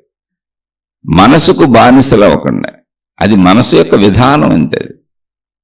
మనసే నేను అనుకొని అలా ప్రవర్తించేయాలని అనుకోబాకండి. ఇప్పుడు ఒక ట్రైన్లో ఎక్కి కూర్చున్నాం, బస్సులో ఎక్కి కూర్చున్నాం, విమానంలో ఎక్కి కూర్చున్నాం, ఒక కారులో ఎక్కి కూర్చున్నాం. మనం డ్రైవ్ చేయాల్సిన అవసరం లేదు, అది వెళ్తుంది, మనం కూర్చున్నాం. ఇప్పుడు అది ఎక్కడ ఆగితే అక్కడ దిగాలి, ఎందుకంటే రూల్స్ ఉన్నాయి కాబట్టి. కానీ ట్రైనే నేను, బస్సే నేను, విమానమే నేను, కారే నేనని అనుకోం కదా మనం. దాంతో అసలు సంబంధం లేకుండా కూర్చుంటాం, నో అటాచ్మెంట్. కానీ అందులోనే ఉంటాం, దాంట్లోనే కూర్చుంటాం, అదే మన గమ్యస్థానం చేరుస్తుంది. మనం ఎక్కడ దిగాలి అదే దింపుద్ది. మనకు మొత్తం మన గమ్యస్థానం చేర్చి మన దింపేది ఆ విమానం, ఆ రైలే, ఆ బస్సే, ఆ కారే, అందులో డౌట్ ఏం లేదు. కానీ నిశ్చింతగా కూర్చుంటాం, దాంతో ఏ అటాచ్మెంట్ లేకుండా కూర్చుంటాం. అలాగే మనస్సే సర్వక్రియలకి కారణభూతమైంది. అదే మన గమ్యస్థానాన్ని చేర్చాలి. ఎటైనా అది కదిలితేనే శరీరం కదులుద్ది. కానీ బస్సులో కూర్చున్నట్టు, ట్రైన్లో కూర్చున్నట్టు, విమానంలో కూర్చున్నట్టు, రైల్లో కూర్చున్నట్టు, కారులో కూర్చున్నట్టు అన్అటాచ్డ్గా కూర్చో. శరీరపరమైన అవసరాలకి ఏముందో అది చేసుకో. ఇప్పుడు రైలు అనేక చోట్ల ఆగుద్ది, బస్సు అనేక చోట్ల ఆగుద్ది, కారు అనేక చోట్ల ఆగుద్ది. నీకు అవసరమైతే దిగుతావు, లేకపోతే నీ పని అలా మెలకుండా కూర్చుంటావు. అది ఏదైనా అంతే. గమ్యస్థానం చేర్చేది అదే, కానీ అదే నేనని దానికి అతుక్కుపోవు కదా నువ్వు. అలాగే ఈ ప్రపంచంలో నిన్ను నడిపించేది అదే. ఎందుకనంటే అన్ని గుర్తుపెట్టుకుంటుంది. నేను ఈ శరీరం ఉందిగా, మీరు అనుకోవాలిగా, నేను ఈ శరీరం అబద్ధం కాదు, శరీరపరంగా అది నిజం. కాబట్టి ఈ శరీరము నేనన్న భావన అది నిరంతరం గుర్తుపెట్టుకొని నీకు గుర్తు చేస్తుంది. అలాగే మొత్తం అన్ని విషయాలు, ఈ శరీరం నేను, ఇంద్రియాలు నేను, ఇంద్రియ సుఖాలు ఇవి ఇలా అనుభవించాను, అది చూస్తే ఇలా ఉంటుంది, తింటే ఇలా ఉంటుంది, అది వింటే ఇలా ఉంటుంది, చూస్తే ఇలా ఉంటుంది, దీని స్పర్శ ఇలా ఉంటుంది, అన్నీ గుర్తుపెట్టుకు నీకు చెబుతూ ఉంటుంది. లేకపోతే నువ్వు 100 ఏళ్ళు ఈ ప్రపంచంలో కంటిన్యూటీ జీవించడం కష్టం. ఒకవేళ అది అలా చెప్పకపోతే మనసు అసలు నిన్ను నువ్వు గుర్తుపెట్టుకోలేవు. ఫస్ట్ పాయింట్, నువ్వెవరో నీకు తెలియదు, నీ పేరేంటో నీకు తెలియదు, నీ ఊరేంటో నీకు తెలియదు, ఈ ఇల్లు నీదని నీకు తెలియదు, అసలు ఇల్లు అని గుర్తుపట్టాలిగా. అలా అన్నీ గుర్తుపట్టడానికి ఆధారమైంది మనసు. అలా దాన్ని శరీరపరంగా ఎంత అవసరం అంతే వాడుకో. ట్రైన్లో కూర్చున్నావు, అనేకం జరుగుతూ ఉంటాయి, అనేక మంది ప్యాసింజర్లు ఉంటారు నీతో పాటు, వాళ్ళు రకరకాలు చేసుకుంటూ ఉంటారు, నీకేం సంబంధం, నీ సీటు వరకు నువ్వు ఉంటావు అంతే. నీ స్టేషన్ వచ్చినప్పుడు నువ్వు దిగిపోతావు. మధ్యలో అనేక స్టేషన్లు వస్తాయి, అనేక మంది దిగుతారు ఎక్కుతారు, దిగుతారు ఎక్కుతారు, నీకేం సంబంధం లేదు, నువ్వు చూస్తూ ఉండొచ్చు గాక, నువ్వు అటాచ్మెంట్ పెట్టుకోవుగా. నీ స్టేషన్ ఎప్పుడు వస్తుందో ఎదురు చూస్తుంటావు, నీకు సంబంధించింది ఏంటో చూసుకుంటుంటావు. అలాగే మనసు అనేటువంటి రైలు పరిగెత్తేస్తూ ఉంటుంది, మనసు అనేటువంటి విమానం పరిగెత్తేస్తూ ఉంటుంది, మనసు అనేటువంటి బస్సు పరిగెత్తేస్తూ ఉంటుంది, మనసు అనేటువంటి కారు పరిగెత్తేస్తూ ఉంటుంది. మనసే నేను అనుకుని నువ్వు పరిగెత్తేయకో, శరీరపరంగా ఎంత అవసరమో అంత వాడుకో, దాన్ని ఎడిపోతే ఎడిపోని అది తెలుసుకోవాలి. అక్కడ మనసే నేను అనుకుంటే దానికి వచ్చిన ప్రతి తలంపు చేయాలనుకుంటే దుఃఖం అయిపోతుంది. ఇప్పుడు మనకు వివాహం అయింది, భార్య ఉంది, వివాహమై భార్య ఉన్న వాళ్ళందరికీ శారీరక సుఖానుభవం ఉంటుంది. ఇప్పుడు ఏ స్త్రీ కనపడినా మనసు పరుగులు పెడుతుంది అనుకో, నీ జీవితం పాడైపోతుంది. ఏ పురుషుడు కనపడినా నీకు మనసు పరుగులు పెడుతుంది అనుకో, నీ జీవితం పాడైపోద్ది. అది తప్పు అని చెప్పారు. అంటే దాన్ని ఎవరు ఆపాలి? ఇప్పుడు నువ్వే కదా ఆపాలి. ఎవరు ఆపుకోవాలి? నువ్వే కదా ఆపుకోవాలి. ఇప్పుడు నువ్వు రోడ్డు మీద వెళ్తున్నావు, ఎదురుగా ఒక లారీనో ఒక బస్సో ఒక వాహనం నీ మీదకి వచ్చేసింది గుద్దేయడానికి, చూసావు, ఎవరు తప్పుకోవాలి? నువ్వు కదా తప్పుకోవాలి. అలా నీకు అనేక అధర్మపు ఆలోచనలు వచ్చినాయి, అన్యాయపు ఆలోచనలు వస్తున్నాయి, అక్రమపు ఆలోచనలు వస్తున్నాయి, అన్ని మనసులో కలిగాయి. వాటిని సరైన దిశలో పెట్టుకోవాల్సింది ఎవరు? నువ్వు కదా. ఎవరికైనా అది నేనే కదా. అంటే ఎలా పెట్టుకోవాలంటే ఏం లేదు, మొత్తం రైలుతో నాకు సంబంధం లేదు, అలాగే మొత్తం మనసుతో నాకు సంబంధం లేదు. అది గుర్తుపెట్టుకుంటుంది, నేను ప్రపంచంలో కంటిన్యూటీ బతకడానికి అవసరమైనటువంటి విషయాలను నాకు అందించేది మనసే. అది లేకపోతే అసలు నేను ఎవరో నాకు తెలియదు, నా భార్య పిల్లల్ని గుర్తుపట్టలేను, ప్రపంచాన్ని గుర్తుపట్టలేను, అసలు నన్ను నేను గుర్తుపట్టలేను, ఒక చిన్న వస్తువును కూడా గుర్తుపట్టలేను. కాబట్టి గుర్తుపట్టి జీవించడానికి అవసరమైనంత మనసును వాడుకో. మిగిలిన మనసు అంతా రైలు లాంటిది. అనేక మంది ప్యాసింజర్లు ఉంటారు, ఎక్కుతారు దిగుతారు, అనేక మందికి అనేక రకాలు జరుగుతున్నట్టుగా, వాటితో నాకు సంబంధం లేనట్టుగా, రైలుకు నేను అతుక్కుపోనట్టుగా, నా స్టేషన్ వస్తే దిగిపోతున్నట్టుగా నీ మనసుకు నువ్వు అతుక్కుపోబాక, అది అనేకం గుర్తు చేస్తా ఉంటుంది అంతే. ముందు ఆ మనసు యొక్క సైకాలజీ, అంటే మనసు యొక్క మానసిక తత్వం తెలుసుకో, అది పనిచేసే తత్వం తెలుసుకో. మానసిక శాస్త్రం అంటే నీ మనసుకు సంబంధించిన పనితీరు తెలుసుకో, అది శక్తి స్వరూపం. గుర్తు చేయడం కోసం అన్నిటినీ గుర్తు చేసేస్తూ ఉంటుంది, ఏదేంటో తెలియదు. ఇప్పుడు మనుషులు ఇక్కడ ఒక రూల్ పెట్టుకున్నారు. ఏంటా రూలు? ఒక స్త్రీ ఒక పురుషుడితోనే ఉండాలి, ఒక పురుషుడు ఒక స్త్రీతోనే ఉండాలి అనేటువంటి వివాహ బంధం ఏర్పరుచుకున్నారు. అది దేశ కాల పరిస్థితుల్లో మనం ఏర్పరచుకున్న రూలు. మన స్త్రీతో మన పురుషుడితో కలిసినప్పుడు కలిగినటువంటి సుఖానుభవం మనసు, అనుభవాలు భావాలన్నీ మనసే, క్రియ శరీరం చేస్తుంది. ఇప్పుడు మనసుకేం కావాలి? అనుభవాలు కావాలి, భావాలు కావాలి. ఇంతకు ముందు వచ్చినాయి మళ్ళీ చేస్తాడేమని గుర్తు చేస్తుంది. ఏ స్త్రీని చూసినా గుర్తు చేస్తుంది, ఎందుకంటే ఏ స్త్రీతో అయినా ఇలా ప్రవర్తించవచ్చు, ఏ పురుషుడితో అయినా ఇలా ప్రవర్తించవచ్చు. కానీ దేశ కాల పరిస్థితుల యొక్క కట్టుబాట్లు, విచక్షణా జ్ఞానము నీ బుద్ధిలో ఉంటాయి. నువ్వు బుద్ధి ఉపయోగించాలి అక్కడ. ఎందుకని అవి మారిపోతూ ఉంటాయి, దేశకాల పరిస్థితులను బట్టి అవి మారిపోతూ ఉంటాయి. మొత్తం మనసును తీసుకోకూడదు. రైలు ఎక్కినాక అది అనేక చోట్ల ఆగుద్ది, వాటితో నీకు సంబంధం లేదు. అది ఆగినా కదిలినా నీకు సంబంధం లేదు. నువ్వు ఎక్కడ దిగాలో అక్కడ ఆగినప్పుడు దిగాలి, అది కూడా ఆగితేనే దిగాలి. మళ్ళీ అది కదిలే లోపల దిగిపోవాలి. నేను దిగేదాకా అది ఆగదు, మనసులాగే ఉంటుంది. ట్రైన్కి ఒక నిర్ధారించబడిన సమయంలో ఎలా ఉంటాయో, బస్సుకు నిర్ధారించబడిన సమయంలో ఎలా ఉంటాయో, ఒక విమానానికి నిర్ధారించబడినటువంటి సమయములు తీరుతెన్నులు ఎలా ఉంటాయో వాటి ప్రకారం నేను ఎలా వెళ్తానో, అలాగే దేశకాల పరిస్థితుల్లో నీకు శారీరక ధర్మములుగా నిర్ధారించబడిన విషయాలు ఉంటాయి. శరీరం పరిమితమైంది. ఆ శరీర పరిమితి ప్రకారం మనసును వాడుకో. మనసు ప్రకారం నువ్వు వెళ్ళావంటే ఇంక అయిపోయింది, స్టోరీ తిరగబడిపోయింది. అందుకే ఇప్పుడు ఆ తిరగబడిపోయిన స్టోరీ గురించి ఇంత వివరం చెప్పాను. మామూలు భౌతిక జీవితాల్లో తిరగబడిపోయిన స్టోరీల్లో భార్యాభర్తలు ఘర్షణ పడతారు, అన్నదమ్ములు అక్క చెల్లెళ్ళు ఘర్షణ పడతారు, అన్యాయాలు, మోసాలు, చెడు మొత్తం అంతా ప్రపంచంలోని చెడు మొత్తం ఎలాగ ఏర్పడింది, ఘర్షణ మొత్తం ఎలాగ ఏర్పడింది, అశాంతి మొత్తం ఎలాగ ఏర్పడింది. ఎందుకంటే తిరగబడిన జీవితం జీవిస్తున్నాం, మనసును పట్టుకెళ్తున్నాం. మనసుతో పాటు శరీరాన్ని నడుపుదాం అనుకుంటున్నాం. కాదు, శరీరానికి సంబంధించి దేశకాల పరిస్థితులకు అనుగుణంగా ఆ శారీరకమైనటువంటి విధానాలకు అనుగుణంగా మనసును నడుపుకోవాలి. కానీ తిరగబడి వెళ్తున్నాం.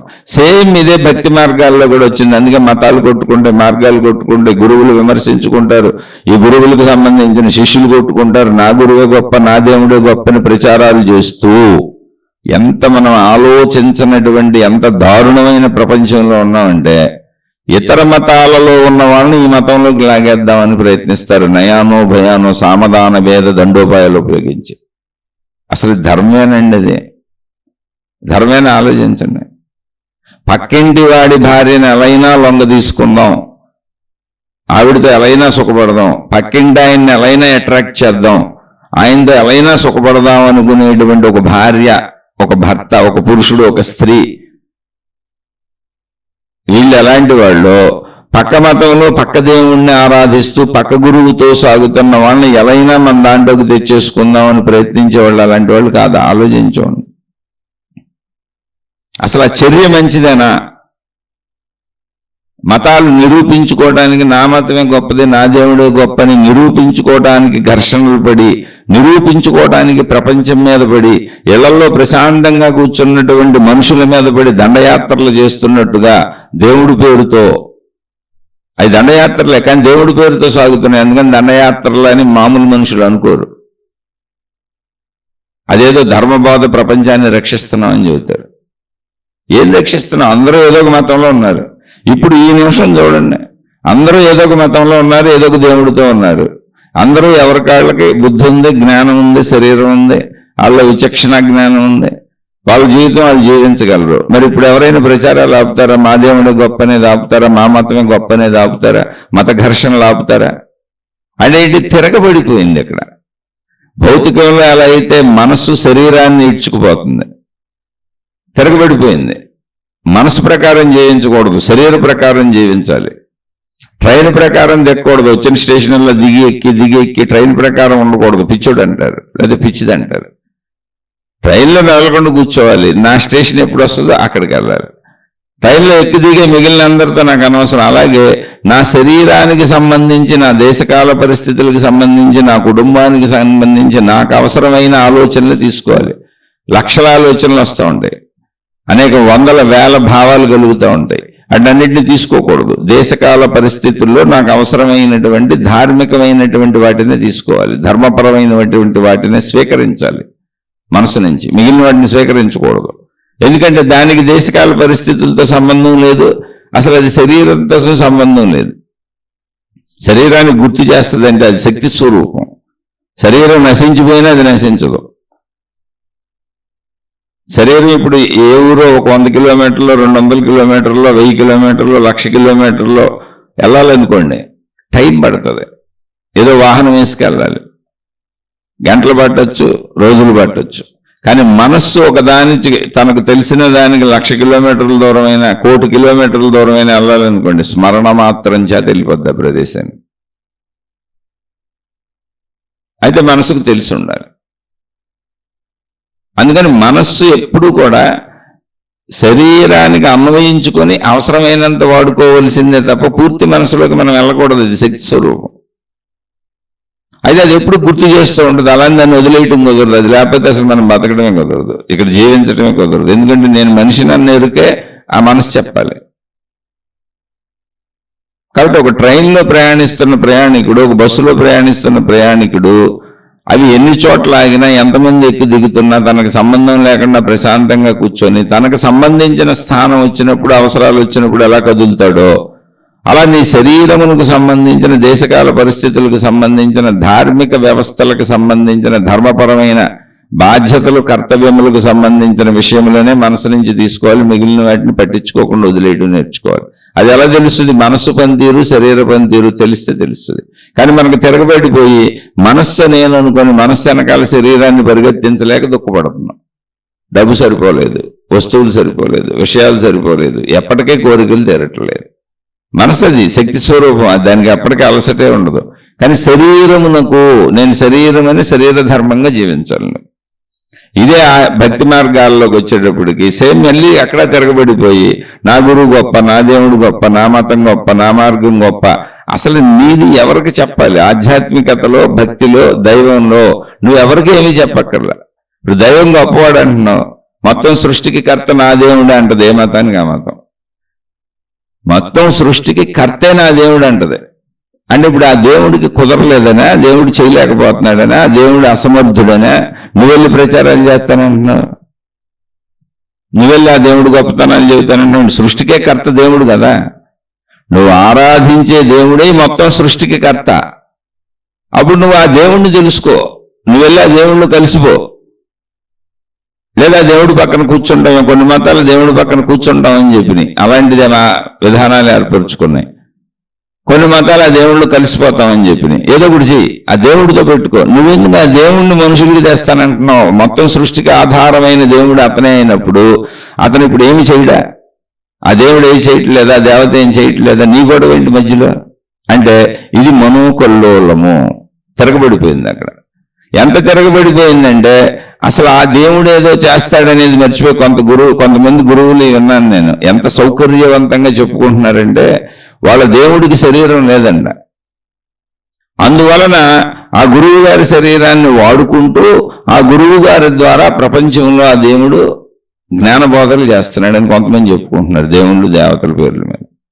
ఒరే నాయన, దేవుడు అనేవాడే అద్భుతమైనప్పుడు, ఈ మొత్తం సృష్టికి ఆ దేవుడే కర్త అయినప్పుడు ఆయనకి శరీరం ఉంటే ఏంటి, లేకపోతే ఏంటి? అసలు నీకెందుకు ఇతర మనుషులతో? సృష్టి అంతా అయింది కదా, లేదా సృష్టి అంతా దేవతది కదా. అంటే ఇటువంటి కామన్ సెన్స్ పాయింట్లు మనం ఆలోచించాం. ఇవి ఆలోచించిన రోజున భ్రమలో అన్నీ తొలగిపోతాయి, మతాలు కుప్పకూలిపోతాయి, ఈ ప్రచారాలు కుప్పకూలిపోతాయి. అసలు వీళ్ళు ఎవరో ఉండరు. అందుకని అలా ఆలోచించే వాళ్ళకి వీళ్ళు ఉండరు. ఆత్మజ్ఞాన మార్గ ప్రయాణం ఆధ్యాత్మికం అలాగే చెప్పుద్ది. మొత్తం నువ్వే, నీలోనే ఉంది. ఏ దేవుడైతే, ఏ దేవుడు ఈ సృష్టి మొత్తానికి కారణమై ఉన్నాడో, ఒకవేళ నువ్వు దేవుడు అని అనుకుంటే నీకు ఆ దేవుడికి సంబంధం ఉంది. మొత్తం మిగిలింది నీకెందుకు? మిగిలిన కూడా ఆయన కదా చూసుకోవాలి. ఇప్పుడు నువ్వు ఆ దేవుడిని ఎలా చేరుకోవాలో చూడు. నీ నమ్మకాన్ని బట్టి దేవుడు వేరు, నువ్వు వేరు అనుకో. ఆ దైవలోకంలోకి నువ్వు వెళ్ళిపోవటానికి అవసరమైన విధానం ఏంటో చూడు. వెళ్ళిపో తొందరగా, మరణం వచ్చే లోపల వెళ్ళిపో. ఈ లోపల ధర్మంగా, ఎందుకంటే సృష్టి మొత్తం దేవుడిదే కాబట్టి, ఇది దేవుడు ఏర్పాటు చేసినటువంటి సృష్టి విధానం కాబట్టి, శరీరపరమైనటువంటి క్రియలు, ఇంద్రియములు, చర్యలు అన్నీ దేవుడియే కాబట్టి ధర్మంగా జీవించు, మంచిగా జీవించు, నీ కుటుంబాన్ని చూసుకో, చక్కగా నీ వాళ్ళని చూసుకో. ఆ దేవుడి దగ్గరికి ఎలా వెళ్ళిపోయాయని పక్కన కూర్చోవాలో చూసుకో. లేదు దేవుళ్ళు కలిసిపోతాననే భావన ఉందా, ఆ కలిసిపోవడానికి ప్రయత్నించు. కాదు దేవుడు ఆకృతి కోసం పెట్టుకున్నాం, ఒక ఆలంబన కోసం పెట్టుకున్నాం, దేవుడు శక్తి స్వరూపము, అనంత ఆత్మశక్తి స్వరూపము అంటే అందులో కలిసిపోవడానికి ప్రయత్నించు. అది నువ్వే. మొత్తం సృష్టి మొత్తం శక్తి స్వరూపంగానే ఉంది, నువ్వు కూడా శక్తి స్వరూపుడువే అనేది ఆత్మజ్ఞానం. అలా అయితే అప్పుడు వెళ్ళి ఆ శక్తిలో కలిసిపోవడానికి ప్రయత్నించు. దేవుడు ఉన్నాడు, దేవుడు వేరు, జీవుడు వేరు, మేము వేరువేరుగా ఉంటాము అనుకున్నా ఆ దైవలోకానికి వెళ్ళిపోవడానికి ప్రయత్నించు. మిగిలిన సృష్టితో నీకు పని లేదు, మతంతో నీకు పని లేదు, మార్గంతో పని లేదు, మత పెద్దలతో పని లేదు, మత గురువులతో పని లేదు. నువ్వు ఆ దేవుడిని ఎలా పట్టుకోవాలో చూడు. దానికి ఆ పట్టుకోవడానికి అవసరమైంది ఏమన్నా కావాలంటే తెచ్చుకోవాలి అందరి దగ్గర నుంచి. అంతే తప్ప నువ్వు దేవుడి దగ్గరికి వెళ్ళి ఆయన పక్కన కూర్చోవటానికి, ఆ దేవత దగ్గరికి వెళ్ళి ఆ లోకంలో ఆ పక్కన కూర్చోవటానికి ఇవి అవసరం తప్ప దేవుడి వైపే వెళ్ళాలి. మెయిన్ అది. వెళ్తున్నావా? నీలో చెడు తొలగిపోతే మంచి పెరిగితేనే కదా దేవుడి దాకా వెళ్ళగలవు. పెరుగుతుందా? ఒక దేవుడు వేరు, జీవుడు వేరు అనుకుంటే అలా ట్రై చేయి. కాదు అసలు దేవుళ్ళు ఐక్యమైపోవచ్చు, దేవతలు ఐక్యమైపోవచ్చు అన్నావు అనుకో, అప్పుడు కూడా అలా ట్రై చేయి. ఎందుకని నీ లైఫ్, నీ ఆఫర్ అదే, బంపర్ ఆఫర్ లైఫ్ అదే. వెళ్ళి ఐక్యమైపో. కాదు దేవుడు దేవత ఆలంబన కోసం పెట్టుకున్నావు, ఇదంతా శక్తి స్వరూపం అంటావా? ఆ ఆనంద ఆత్మశక్తి స్వరూపమే నేను కూడా అంటావా? అదే నాలో ప్రాణశక్తిగా ఉందని ఆత్మజ్ఞానాన్ని ఒప్పుకుంటావా? అంటే ఏది అర్థమైతే చెయ్యి, ఏది చేసినా అక్కడికి ఒకటే ఉంది. అది అంతిమంగా నువ్వు ఎప్పుడైతే మంచిని సాధించుకొని చెడుని పోగొట్టుకొని అక్కడ దాకా ప్రయాణించావో, అక్కడ దాకా వచ్చినాక గమ్యం నీకే తెలిసిపోద్ది అది ఒకటే అని. అది గమ్యం కాదని రకరకాలుగా చెప్పేవాళ్ళందరూ అక్కడికి చేరని వాళ్ళు. గమ్యం ఎప్పుడూ ఒకటే ఉంది. ఎందుకంటే ఒకే సృష్టి, ఒకే విశ్వం, ఒకే శక్తి, ఒకే విధానం అనేకంగా చెబుతున్నారు. అంటే అక్కడికి చేరుకోలేదు. అక్కడికి చేరుకున్న వాళ్ళందరూ ఒకలాగానే చెబుతారు. కాబట్టి ఆ విధానం దాకా నువ్వు వెళ్తే ఎటు నుంచి ప్రయాణించినా పర్వాలేదు, నీకే సత్యం అర్థమైపోద్ది. ప్రయాణించు. అలా నేను అనంత ఆత్మశక్తి, నేను ఆత్మజ్ఞానం అర్థమైతే ఆ శక్తిగా నువ్వు నేను ఎలా శక్తిని అనేది తెలుసుకొని ఆ శక్తి స్వరూపంగా నిలబడిపో. లేదు దేవుళ్ళు ఐక్యం అవుతానంటే అయిపో, దేవతలు ఐక్యం అవుతానంటే అయిపో. లేదు దైవ లోకంలో కూర్చుంటాను, వెళ్ళి మాకు సపరేట్ లోకం ఉంది, మా దేవుడు మాకు లోకం పెట్టాడు, అక్కడ కూర్చుంటానంటే అక్కడికి వెళ్ళిపోయి కూర్చో. నీ ప్రయాణం ఇదే. మధ్యలో ఇక్కడ మనుషులతో ఈ లోకంలో ధర్మంగా మంచిగా ఉండాలి అంతే. స్ట్రైట్ గా నీకున్న స్ట్రైట్ జర్నీ ఏంటంటే దేవుడితో, దేవతతో. మధ్యలో వాళ్ళతో నీకు పని లేదు అసలు. వీళ్ళెవరూ నిన్ను అక్కడికి చేర్చలేరు. వీళ్ళందరూ ఏదన్నా నీకు తెలియకపోతే ఒకవేళ వాళ్ళు చెప్పింది నీకు అర్థమవుతుంటే తీసుకొని నువ్వు వెళ్ళిపోవాలి, జర్నీ సాగాలి. నీ ప్రయాణానికి వీళ్ళు ఉపయోగపడాలి. నువ్వు మరణించే లోపల నీ దేవుడి లోకానికి చేరిపోయి పక్కన కూర్చోవాలి. నువ్వు మరణించే లోపల ఆ దేవుళ్ళు ఐక్యమైపోవాలి. నువ్వు మరణించే లోపల నేనే అనంత ఆత్మశక్తిని అని తెలుసుకోవాలి. ఈ 3 రకాలుగా తప్ప ఇంకే మతాల్లో ఎన్ని రకాలు చెప్పినా ఉన్నాయి ఈ 3. ఇక ఇటుకి నీకు ఇక్కడ ఎందుకు మాయలు మహిమలు అద్భుతాలు ఏం చేసుకుంటావు? డబ్బులే కదా. ఇక్కడ నీ అవసరాలు కోరికలు డబ్బులేక ఇంకేముంది? ఇదంతా మనోభావన. అవన్నీ నువ్వు కష్టపడితేనే వస్తాయి. ఎవరు నీకు వచ్చేస్తే దేవుడు ఇచ్చేస్తాడని చెప్పినా, మమ్మల్ని అనుసరిస్తే నీకంతా మేలు జరుగుద్ది, లాభాలు జరుగుతాయి అని చెప్పినా, తాళ్ళు తాయెత్తులు ఉంగరాలు రంగురాళ్ళు అమ్ముకోవటానికి, నీ డబ్బులు కొట్టేయటానికి, నీ సేవలు కొట్టేయటానికి తప్ప ఎవరికి ఏది ఉచితంగా ఇవ్వబడదు. ఎవరు ఎంత కష్టపడ్డారో అంతే దొరుకుద్ది అక్కడ. అది శరీర తీరు, కర్మ సిద్ధాంతం. అది సృష్టి మొత్తం ఉంది. కాబట్టి ఇక్కడ గమనించండి, అన్ని మనోభావాలే. అంటే మనోభావ గాఢత. నా అమ్మో, నా భార్య, నా పిల్లలు, నా కుటుంబం, నా ఇల్లు, నా వస్తువులు, మనస్సు పెనవేసుకుపోయిందని, అది మనోగాఢత. అలాగే నా దేవుడు, నా గురువు, నా మతం, నువ్వే రోజు పెనవేసుకుంటున్నావు. ఏంటి? ఆ క్రియలు చేస్తూ, ఆచార సాంప్రదాయాలు పాటిస్తూ, ఆరాధనలు పాటిస్తూ, ప్రార్థనలు చేసుకుంటూ పెనవేసుకుంటున్నావు. నువ్వే పెనవేసుకో, తప్పులేదు, కానీ మంచిగా బతుకు. ఈ పెనవేతంతా దేవుడితోనో, దేవతతోనో, గురువుతోనో, మతంతోనో, గ్రంథంతోనో నువ్వు పెనవేసుకునేటువంటి రోజువారీ చర్యలు ఏమున్నాయో, ఆచార సాంప్రదాయ విధాన ఆరాధనా పద్ధతులు, ప్రార్థనా పద్ధతులు ఏమున్నాయో, నీ సాధనా పద్ధతులు ఏమున్నాయో అవన్నీ నిన్ను మంచిగా మార్చాలి. నీలో చెడును పోగొట్టాలి. నిన్ను అంతిమంగా ఆ గమ్యానికి చేర్చాలి. గమ్యం ఏంటి? నువ్వు దేవుడని నమ్మితే దేవుడు, దేవతని నమ్మితే దేవత. మాకు సపరేట్ లోకం ఉంది, మేమంతా అక్కడ ఉంటామంటే ఓకే, ఆ లోకం. లేదా దేవుడు దేవతల ఐక్యత అంటే ఐక్యత, ఓకే. కాదు నేను అనంత ఆత్మశక్తిని అన్న ఎరుకను పొందుతాను, నాలో ఉన్న ప్రాణశక్తి అదే అంటే ఆత్మశక్తి ఎరుకను పొందు. ఏదో ఒకటి గమ్యం ఇంతే, అన్ని పెట్టుకుంది ఇంతే. కాబట్టి మనోచర్యలను గమనించు. ఇక్కడ మన సోదరుడు అడిగింది అదే. మనం ఏంటంటే మనస్సులో వచ్చిన ప్రతిదీ మనదే అనుకుంటున్నాం. అసలు కాదు. ఏరటం నేర్చుకో. విచక్షణాయుత జ్ఞానం పెట్టింది అందుకే. మనసులో పుట్టిన ఆలోచనలన్నీ అసలు ఇప్పుడు అవసరమా కాదా? భావములన్నీ ఇప్పుడు అవసరమా కాదా? విచక్షణా జ్ఞానం అని మనలో ఒకటి ఉంది, ఎంపిక చేసుకునేది. ఇప్పుడు పరస్త్రీ వెళ్తుంది, ఏ స్త్రీతో కలిసినా చక్కటి శారీరక సుఖం దొరుకుద్ది. ఈ విషయం మనకు తెలుసు. మన స్త్రీతో కలిసాం, మనకు తెలుసు, కలుస్తున్నాం తెలుసు. పరస్త్రీ వెళ్తున్నప్పుడు కూడా ఆ భావనే వచ్చింది. ఎందుకంటే స్త్రీతో కలిస్తేనే ఆనందం ఉండేది పురుషుడికి, అలాగే పురుషుడితో కలిస్తేనే స్త్రీకి ఆనందం ఉండేది. కాబట్టి అందరికీ అన్నీ అనిపిస్తాయి. కానీ వెంటనే విచక్షణా జ్ఞానం బుద్ధి చెప్పుది, ఇది మనకు అనవసరపు ఆలోచన. మన స్త్రీ కాదు, పరస్త్రీ. మన పురుషుడు కాదు, పరపురుషుడు.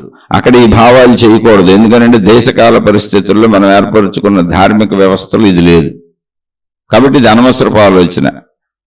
అనవసరంగా మనసు దాన్ని మనకి ఇప్పుడు చెబుతుంది. దానికి ధార్మిక అంటే ప్రాపంచిక ధర్మాలతో మనసుకు సంబంధం లేదు. శరీరానికి అన్ని గుర్తు చేస్తూ ఉంటుంది అంతే. ఎందుకని కొన్ని చోట్ల ధర్మాలు లేవు. ఇప్పుడు స్త్రీ పురుషుల దగ్గర ఈ ధర్మం ఉంది. అదే హోటల్కి వెళ్ళి తిండి తింటావు అనుకో, నీకు ఏది నచ్చితే తినొచ్చు. ఇప్పుడు మనసు అక్కడ అన్ని గుర్తు చేయాలి. ఒక హోటల్లో 20-30 రకాల టిఫిన్లు ఉన్నాయి. ఓ 10-15 రకాలు తినడానికి అవసరమైనటువంటి భోజనాలకు సంబంధించినవి ఉన్నాయి. అందులో నువ్వు ఏదైనా తినొచ్చు. అక్కడ అధార్మికత లేదు, నీకు నచ్చింది తింటావు. కాబట్టి మనసు ఇప్పుడు ఒక డిపార్ట్మెంటల్ స్టోర్కి వెళ్ళో, ఒక సూపర్ మార్కెట్కి వెళ్ళో, ఒక బజార్కి వెళ్ళో ఏదైనా కొనుక్కోవచ్చు, ఏదైనా తినొచ్చు, ఏదైనా తాగొచ్చు. అక్కడ ధార్మిక వ్యవస్థ నీకేం లేదు. ఈ వస్తువులు కొనుక్కో, ఈ వస్తువులు కొనుక్కోబకల లేదు. నీకు అవసరమైనవి కొనుక్కుంటావు. ఒక సూపర్ మార్కెట్లో, ఒక సూపర్ బజార్లో 1,00,000 రకాల వస్తువులు ఉంటాయి. అందులో నీకు కావలసినవి తెచ్చుకుంటావు. అప్పుడు మనసు అన్నింటినీ చూపిస్తుంది, నీకు అన్నింటి గురించి వివరణలు ఇస్తుంది. అందులో నీకు కావలసినవి కొనుక్కుంటావు. ఇది మనసు లక్షణం. అలా రోడ్డు మీదకి వెళ్తే అన్నీ చెప్పుద్ది, అందరినీ చూపిస్తుంది, అన్ని విషయాలు చెప్పుద్ది, అందులో నీకు కావలసినవి చేస్తావు. కానీ ధార్మిక వ్యవస్థ అంటే ఏంటి? అలాగే స్త్రీలని చూపించింది, అలాగే పురుషుల్ని చూపించింది. అది తప్పు రైటు కాదు, దాని పని అది. మనసు కర్తవ్యాలు ఏంటో తెలుసుకోండి, మనసు పనితీరు ఏంటో తెలుసుకోండి. అది సమస్తాన్ని నీకు పదే పదే రిపీట్ చేస్తూ ఉంటుంది. అయితే దాన్ని ఆచరించాలా వద్దు అనేది బుద్ధి చెబుతుంది. ఎంపిక అంటే బుద్ధి శరీరానికి అవసరమైన దాన్ని చెప్పుద్ది, దేశకాల పరిస్థితుల ధర్మాన్ని చెప్పుద్ది బుద్ధి. ఇప్పుడు పరస్త్రీ తప్పు ఇక్కడ. కానీ ఒక సూపర్ మార్కెట్కి వెళ్ళు, ఈ సబ్బు కొనుక్కుందాం అనుకున్నావు, ఈ నెల ఈ సబ్బు వాడు, రెండో నెల ఇంకో రకం సబ్బు కొనుక్కున్నావు. అది తప్పు బూతు అనేటువంటి వ్యవస్థ ధర్మం ధార్మికంగా ఎక్కడ ప్రపంచంలో లేదు. నువ్వు ఏ సబ్బు అయినా వాడుకోవచ్చు, రోజుకో సబ్బు వాడుకోవచ్చు, రోజుకో పేస్ట్ వాడుకోవచ్చు, రోజుకో వస్తువు వాడుకోవచ్చు, రోజుకో రకం వండుకు తినొచ్చు. ఇవన్నీ జరుగుతున్నాయే, అక్కడ అధర్మాలు లేవు. కానీ ఆ డిపార్ట్మెంటల్ స్టోర్లు దొంగతనంగా ఎత్తుకుపోకూడదు. దొరికితే పట్టుకుంటారు, శిక్షలు కూడా ఉన్నాయి. అది తప్పు అక్కడ. కాబట్టి మనసు ఒక వస్తువులను అనేకాన్ని ఎలా చూపించిందో, అనేక రకాల పదార్థాలను ఎలా చెబుతుందో, విషయాలను ఎలా చెబుతుందో, స్త్రీ పురుష శారీరక సంబంధాలు కూడా అలాగే చెప్పింది. అది నా కోరికని పరుగులు తీయకూడదు. ఇప్పుడు పక్కింటి ఆవిడికి, ఎదురింటి ఆవిడికి, పక్కింటి ఆయనకి, ఎదురింటి ఆయనకి పరుగులు తీసేవాడు పిచ్చోడు. అంటే మనో కంట్రోల్ లేదు, బుద్ధి ఎంపిక చేసుకోవాలి. ఇప్పుడు ఒక ట్రైన్ బయలుదేరితే అది గమ్యస్థానానికి వెళ్ళే లోపల మధ్యలో 100 స్టేషన్లు ఆగుద్ది. అందులో నువ్వు 50, 60 స్టేషన్, నీ దిగాల్సిన స్టేషన్ ఏదో అక్కడ దిగుతావు, లేదా ఆఖరి స్టేషన్ దిగుతావు. అది నీ ఎంపిక. ఈ మధ్యలో అన్నీ ఉన్నాయి కదా, నేను మధ్యలో అన్నింటిలో దిగుతున్నావు అనుకో, ఎలా జర్నీ సాగదుగా అసలు. మొదటి స్టేషన్లో దిగిపోయావు అనుకో, వెళ్ళవుగా. మళ్ళీ ఇంకో ట్రైన్ వచ్చినాక ఎక్కి 2వ స్టేషన్లో దిగిపోయావు అనుకో, వెళ్ళవుగా. ఇప్పుడు 100వ స్టేషన్కి 100 ట్రైన్లు ఎక్కాలి. నీ 100 రోజులు ప్రయాణం వద్దు, 1000 రోజులు ప్రయాణం వద్దు తెలియదు. అది పిచ్చోడు అంటారుగా. అంటే అక్కడ ఏంటి? నీ గమ్యస్థానం, నీ ఎంపిక. అలాగే విషయాలలో, అనేక విషయాలలో, అనేక సందర్భాలలో, అనేక పనులలో విచక్షణ జ్ఞానం అనేటువంటి బుద్ధి ఎంపిక చేస్తుంది మనసులోని విషయాలను. మనసు అనేకంగా చెబుతుంది. మనసు నేను అని సంపూర్ణంగా భావించుకునే వాళ్ళందరూ రివర్స్ జర్నీ చేసి దుఃఖాలకు లోనైపోతారు, చెడులు చేసేస్తారు, దుర్మార్గాలు చేసేస్తారు, అన్యాయాలు చేసేస్తారు, అబద్ధాలు ఆడేస్తారు, మోసాలు చేసేస్తారు. ఇది దైవ మార్గాల్లో అయినా అంతే, మత మార్గాల్లో అయినా అంతే, భౌతికంలో అయినా అంతే. ఎందుకంటే దాని పనితీరు ఎక్కడైనా ఒకటే. పనితీరు ఎందుకు మారుద్ది? ఇప్పుడు 10 రూపాయల కాగితం నువ్వు నీ ప్రార్థనాలయంలో ఖర్చు పెట్టినా ఒకటే, నువ్వు రోడ్డు మీద ఖర్చు పెట్టినా ఒకటి. దాని వాల్యూ 10 రూపాయలే. దేవుడి దగ్గర దాని వాల్యూ పెరగటం తరగటం ఏమి ఉండదు. వాల్యూస్ అన్ని చోట్ల ఒకటే. మనసు కూడా అంతే. మనసు కూడా అంతే. ఒక బెల్లపు ముక్కో, లేకపోతే ఒక అడుగు బెల్లం ముక్కో, ఓ పంచదారో, ఒక తీపి స్వీటో నువ్వు మామూలుగా స్వీట్ షాప్లో కొనేసుకు తినేసినా అది తీయగానే ఉంటుంది. దాన్ని తెచ్చి నువ్వు ప్రార్థనాలయంలో పెట్టి ఆ దేవుడి దగ్గర పెట్టించి దానికి అన్నీ చేయించి దాన్ని మీ గురువులందరూ ఆశీర్వదించి, మీ మాతాజీలందరూ ఆశీర్వదించి తిన్నా దాన్ని తీపిగానే ఉంటుంది. అదేం మారదు. పేరు మారుద్ది.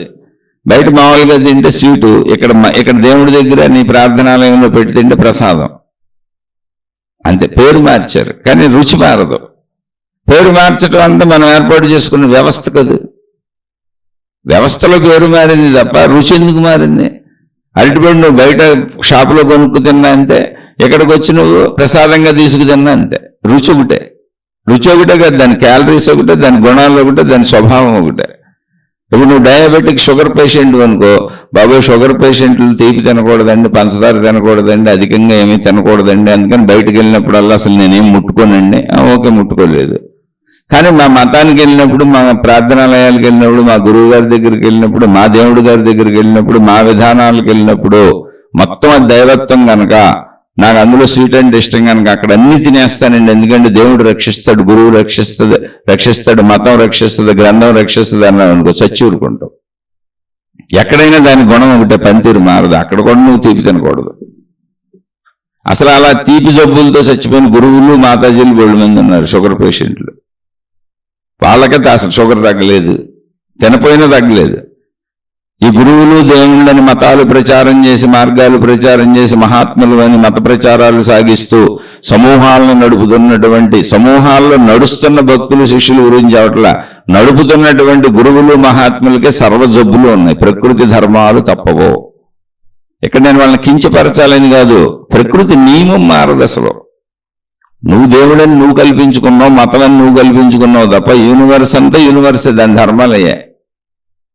ఒక్క మనుషులు తప్ప దేవుడి పేరుతో, మతం పేరుతో అనేక విభాగాలుగా అనేక ఆచార సాంప్రదాయ పద్ధతుల, విధానాలు, డ్రెస్సులు, రంగులు పెట్టుకొని సృష్టిలో ఇంకెవరైనా ఉన్నారు? ఒక్క మానవ జాతి తప్ప. జంతువులన్నీ వాటి బతుకుతున్నాయి, వాటికి నిర్ధారించబడిన జీవితం జీవిస్తున్నాయి. చెట్లన్నీ, గ్రహగోళ నక్షత్రాలన్నీ. ఎక్కడైనా మతం అనే ప్రసక్తి ఉందా? దేవుడు అనే ప్రసక్తి ఉందా? దేవత అనే ప్రసక్తి ఉందా? మనిషికి ఎందుకు వచ్చింది ఇదంటే, మనిషికి ఇవ్వబడిన జ్ఞాన సంపద, మనిషిలో ప్రత్యేకమైనటువంటి జ్ఞానం ఉంది. ఏంటి అంటే తనను తాను గమనించుకోగలడు. అంటే నేను మంచి చేస్తున్నానా, చెడు చేస్తున్నానా, అసలు నా ఆలోచన మంచిదా చెడ్డదా? అద్దంలో మనిషి అలా తన ప్రతిబింబాన్ని చూసుకుంటాడో, అద్దం ముందు నిలబడితే మన ప్రతిబింబం కనపడుతుంది. తలకాయ దూకుంటూ, మేకప్లు వేసుకుంటూ, రకరకాల డ్రెస్సులు ధరిస్తూ అద్దంలో చూసుకుంటాం ఎలా ఉన్నానని. అలా ఒక మనిషి తన జ్ఞానము అనేటువంటి అద్దములో తనను తాను గమనించుకోగలడు. ఈ శక్తి మనిషికి మాత్రం, ఇంకా దేనికి లేదు. మిగిలిన శక్తితోనే సాగుతాయి సృష్టిలో. కానీ తనను తాను గమనించుకునే ఎరుక శక్తి మనిషికి ఇవ్వబడింది. ఆ శక్తి చేత నేను శక్తిని నువ్వు తెలుసుకోగలుగుతావు, నువ్వు ప్రయత్నిస్తే. నేను చెడులో ఉన్నాను, చెడు తలంపులు చేస్తున్నాను, చెడు పనులు చేస్తున్నాను, అలా చేయకూడదు, నన్ను నేను మంచిగా మార్చుకోవాలి, మంచిలోనే ఉంచుకోవాలి, దేశకాల పరిస్థితుల్లో ధర్మ వ్యవస్థను పాటించాలి, రూల్స్ పాటించాలి, ధార్మికంగా జీవించాలి, మంచిగా జీవించాలి అని నిన్ను నువ్వు గమనించుకుంటే మార్చుకోగలుగుతావు. అసలు నిన్ను చూసుకోవాలిగా. నిన్ను నువ్వు చూసుకునేటువంటి శక్తి నీకుంది, అదే నీ జ్ఞానం. ఇంకా మిగిలిన ఎవరికి లేదు, ఒక మానవ జాతికే ఉంది. దాన్ని ఇలా మలిచేసుకొని మళ్ళీ దాన్ని మానసికం చేసేసుకొని పరుగులు పెడుతూ మతాలు చేస్తారు, మార్గాలు చేస్తారు, దేవుళ్ళు చేస్తారు, విధానాలు చేస్తారు, పద్ధతులు చేస్తారు. ఇదంతా మనోలోకం అంది. అందుకు ఎవరి మతం వాళ్ళు సృష్టించుకున్న మనోలోకం, ఎవరు దేవుడు వాళ్ళు సృష్టించుకున్న మనోలోకం, ఎవరి ఆచార సాంప్రదాయాలు వాళ్ళు సృష్టించుకున్న మనోలోకం. ఇప్పుడు వాళ్ళ మనోలోకంలో వాళ్ళు జీవిస్తున్నారు. మా దేవుడు కరెక్ట్, మా గురువు కరెక్ట్, మా ఆచారం కరెక్ట్, మా సాంప్రదాయం కరెక్ట్, మా పద్ధతి కరెక్ట్ అని. ఓకే, ఇవన్నీ కరెక్ట్ అనేది కేవలము నువ్వు మంచిగా జీవించడానికి అనే విషయాన్ని ముందు తెలుసుకో. వాటికి అతుక్కుపోబాక, ట్రైన్కి అతుక్కుపోబాక. నీ స్టేషన్, నువ్వు ట్రైన్ ఎక్కింది నువ్వు గమ్యం చేరడానికి. అలాగే ఇవన్నీ నీ గమ్యం చేరడానికి, నువ్వు మంచోడు అవడానికి, నువ్వు మంచిదాన్ని అవడానికి, చెడు పోగొట్టుకోవడానికి ఇవన్నీ నిన్ను అలా తీసుకెళ్ళాలి. కానీ ఇక్కడ ఏమవుతుందంటే ఇదంతా మనోలోకము. మనసు అనేకాన్ని గుర్తు చేయాలి నీకు, అన్నింటినీ గుర్తుపెట్టుకుంది. కానీ ఇప్పుడు నీకు ఏదో అవసరమో దానికి తెలియదు. అందుకని ఒక మనిషికి సగటున జీవించడానికి సృష్టి చేసిన ఏర్పాట్లో 60,000 నుంచి 1,20,000 వరకు సగటు సామాన్య ఆలోచనలు వాటంతటా వచ్చేస్తుంటాయి. ఎందుకని? నన్ను నేను గుర్తించాలి, నా వాళ్ళని గుర్తించాలి, వస్తువులు గుర్తించాలి, ప్రదేశాలు గుర్తించాలి, నా వృత్తి వ్యాపార ఉద్యోగాలు గుర్తుండాలి. ఇవన్నీ గుర్తుంటేనే చేయగలను. అలా గుర్తు తెచ్చేది ఒకదాని ఒకటి ఆలోచనలు. వీడితో పాటు కలిసి ఇది అనేకం గుర్తు చేసేస్తూ ఉంటుంది. ఆ అనేకంలో ఇప్పుడు నాకేం అవసరమో ఎదుర్కోవాలి. అదే బుద్ధి. ఏర్పడి శరీర సంబంధంగా ఇప్పుడు దేశకాల పరిస్థితుల్లో నేనున్న ప్రదేశంలో నేనున్న ఈ మనిషితో లేకపోతే ఈ ప్రదేశంలో ఈ విషయంతో నాకు ఇంతవరకు చాలు, మిగిలిన మనసు గుర్తు చేసే విషయాలు అక్కర్లేదు అని, ఇంతవరకు చాలని వాటిని శరీరపరంగా లోకపరంగా వాడుకొని జీవించాలి. అది జీవితం. మొత్తం మనసు నేనే అనుకొని పరిగెత్తేయకూడదు. మొత్తం ట్రైన్తో నాకేం సంబంధం లేదు. అది ఎన్ని చోట్లైనా ఆగొచ్చు, ఎన్ని చోట్లైనా సాగొచ్చు. నా గమ్యం కోసం ట్రైన్ వాడుకుంటున్నట్టుగా నా శరీర నడక కోసం నేను మనసును వాడుకుంటా. అంతే తప్ప మొత్తం మనసుతో నాకు సంబంధం లేదు. అది లక్షల విషయాలు గుర్తు చేస్తుంది. ఒక రోజుకి 60,000 నుంచి 1,20,000 వరకు ఆలోచనలు వస్తూనే ఉంటాయండి. గుర్తు చేస్తుంది అనేకం. అందులో అసలు మనకి ఇన్ని అవసరం ఉంది. ఒక రోజుకి 60,000 నుంచి 1,20,000 అంటే సగటున 1,00,000 ఆలోచనలు అనుకోండి. 1,00,000 ఆలోచనలో మనకు ఉపయోగపడే 10,000, 20,000 కూడా ఉండకపోవచ్చు. అయితే ముందు గుర్తింపు ఉండాలిగా. కాబట్టి 10,000, 20,000 స్థాయి ఉండొచ్చు. నేను శరీరం అని నాకు తెలియాలి, నా వాళ్ళు తెలియాలి, నా విషయాలు తెలియాలి. మిగిలిన నాకు అనవసరమై ఉండొచ్చు. ఎప్పుడెప్పుడో చూసి నీ గుర్తు రావచ్చు, ఎక్కడెక్కడో చూసి నీ గుర్తు రావచ్చు, అనేకం గుర్తు రావచ్చు. అవన్నీ నేను ఉపయోగించుకోవాలని అనుకోకూడదు. నేను ఎక్కిన రైల్లో నేను దిగవలసిన చోట దిగాలి. అనేక మంది ఎక్కుతారు, దిగుతారు. వాళ్ళందరితో నాకేం సంబంధం, చూస్తాను ఎంత ఊరికనే. కానీ అటాచ్మెంట్ లేదు. రైలుతో కూడా అటాచ్మెంట్ లేదు, అందులో ప్రయాణించి ఎవరితోనే అటాచ్మెంట్ లేదు. అలాగే నా మనసులో సాగుతున్న అన్ని ఆలోచనలతో నాకు అసలు అటాచ్మెంట్ లేదు, మనసుతోనే అటాచ్మెంట్ లేదు. దానిలోని విషయాలను ఉపయోగించుకుంటాను శరీరపరంగా మెలకువలో. నిద్రలో అసలు ఆ అవసరం కూడా లేదు. నిద్రలో మనసు కూడా నిద్రపోయింది, అసలు నాకు అవసరత లేదు. ఆ తెలివి ప్రజ్ఞని పెంచుకోవాలి. ఆ పెంచుకోవాలంటే మనసులా ఒక ట్రైన్లా, ఒక విమానంలా, ఒక బస్సులా, ఒక కారులా దాని పని అది పోతా ఉంటుంది. మన ఎంతో అంత వాడుకోవాలని తెలియాలి. మొత్తం ట్రైన్ నేనే అని అటాచ్మెంట్ పెట్టుకోకూడదు, మొత్తం విమానం నేనే అని అటాచ్మెంట్ పెట్టుకోకూడదు. లేదు, మన సీటు వరకే, మన గమ్యం దిగే వరకే.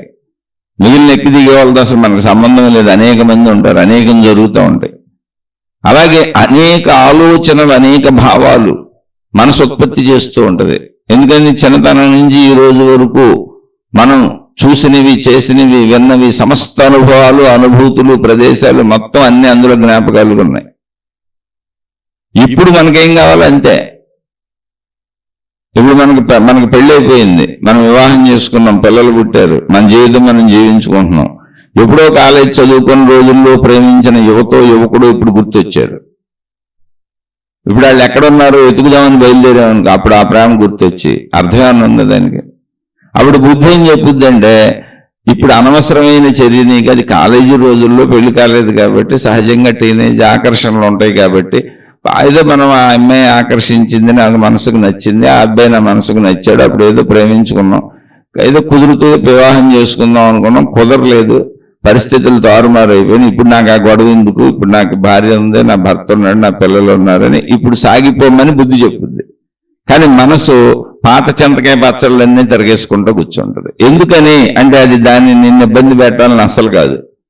మనసుకు ఏంటి అంటే అన్నీ గుర్తు చేయటం దాని పని అంతే. ఎందుకని అది జ్ఞాపకాల భాండాగారం. ఆ జ్ఞాపకాల భాండాగారంలో, ఆ భావాల భాండాగారంలో, అనుభవాల భాండాగారంలో ఇప్పుడు నీకేది అవసరమో దానికి తెలీదు, అన్నింటినీ గుర్తు చేసేస్తుంటది. నువ్వు ఏది ఆలోచిస్తుంటే దానికి సంబంధించినటువంటి మొత్తాన్ని తెచ్చేస్తుంది. అలా అనేక విషయాలను ఒకేసారి గుర్తు చేసేస్తుంది. దాని పని కాబట్టి ఏ విషయాన్ని నువ్వు వాడుకుంటావో, ఏ ఆలోచనని నువ్వు వాడుకుంటావో, ఏ భావాన్ని నువ్వు వాడుకుంటావో తెలియదు కనుక అన్ని భావాలను గుర్తు చేస్తుంది. అది అన్ని ఆలోచనలను గుర్తు చేస్తుంది. కేవలం తన పని ఇది. ట్రైన్లో అనేక మంది ఎక్కి దిగినట్టుగా, ట్రైన్ అనేక స్టేషన్లో ఆగుతూ సాగినట్టుగా అందులో నీకు అవసరమైన విషయాలు తీసుకో, మిగిలిన విషయాలు వదిలే. ఎందుకంటే మనసు అనే ట్రైన్ ప్రయాణించుకుంటూ వెళ్ళిపోతుంది, మనసు అనే విమానం ఎగిరి వెళ్ళిపోతుంది, మనసు అనే బస్సు సాగిపోతుంది. అందులో నీకు కావలసింది ఏంటి? నీ సీట్లో నువ్వు కూర్చో, నీ గమ్యం వచ్చినప్పుడు దిగు. అలా మనసు అనేక విషయాలను గుర్తు చేస్తుంటే అందులో నీకు కావలసిన వాటిని ఎంపిక చేసుకొని ఇప్పుడు ఈ నిమిషం నేను ఎలా జీవించాలో నిర్ణయించుకో.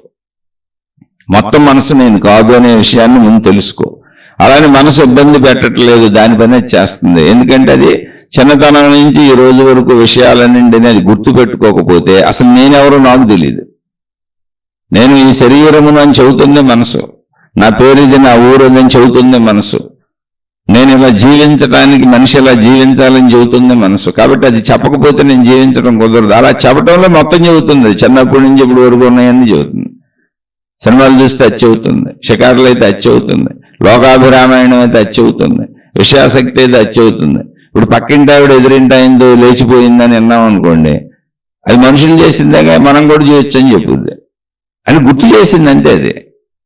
అలాగే డబ్బు పరమైన మోసాలు విన్నాం అనుకోండి, మనం కూడా చేయొచ్చు. ఎందుకంటే డబ్బు కూడా మనకు అవసరమేగా. అన్ని మనుషులు చేసేయన్ని మనుషులకి అవసరమేగా, మనుషులు చేసేయగా గుర్తు చేస్తుంది. చేస్తావా చెయ్యవా అనేది నీ బుద్ధి. నీకు అది అవసరం ఉంటే ఆ విషయాన్ని తీసుకో, లేకపోతే ఆ ట్రైన్ వెళ్ళిపోనాయి. నీకు అవసరమైతే ఆ స్టేజీలో దిగు, లేదా మేలకొండ కూర్చో, అది ముందుకు తీసుకెళ్ళి దింపుద్ది.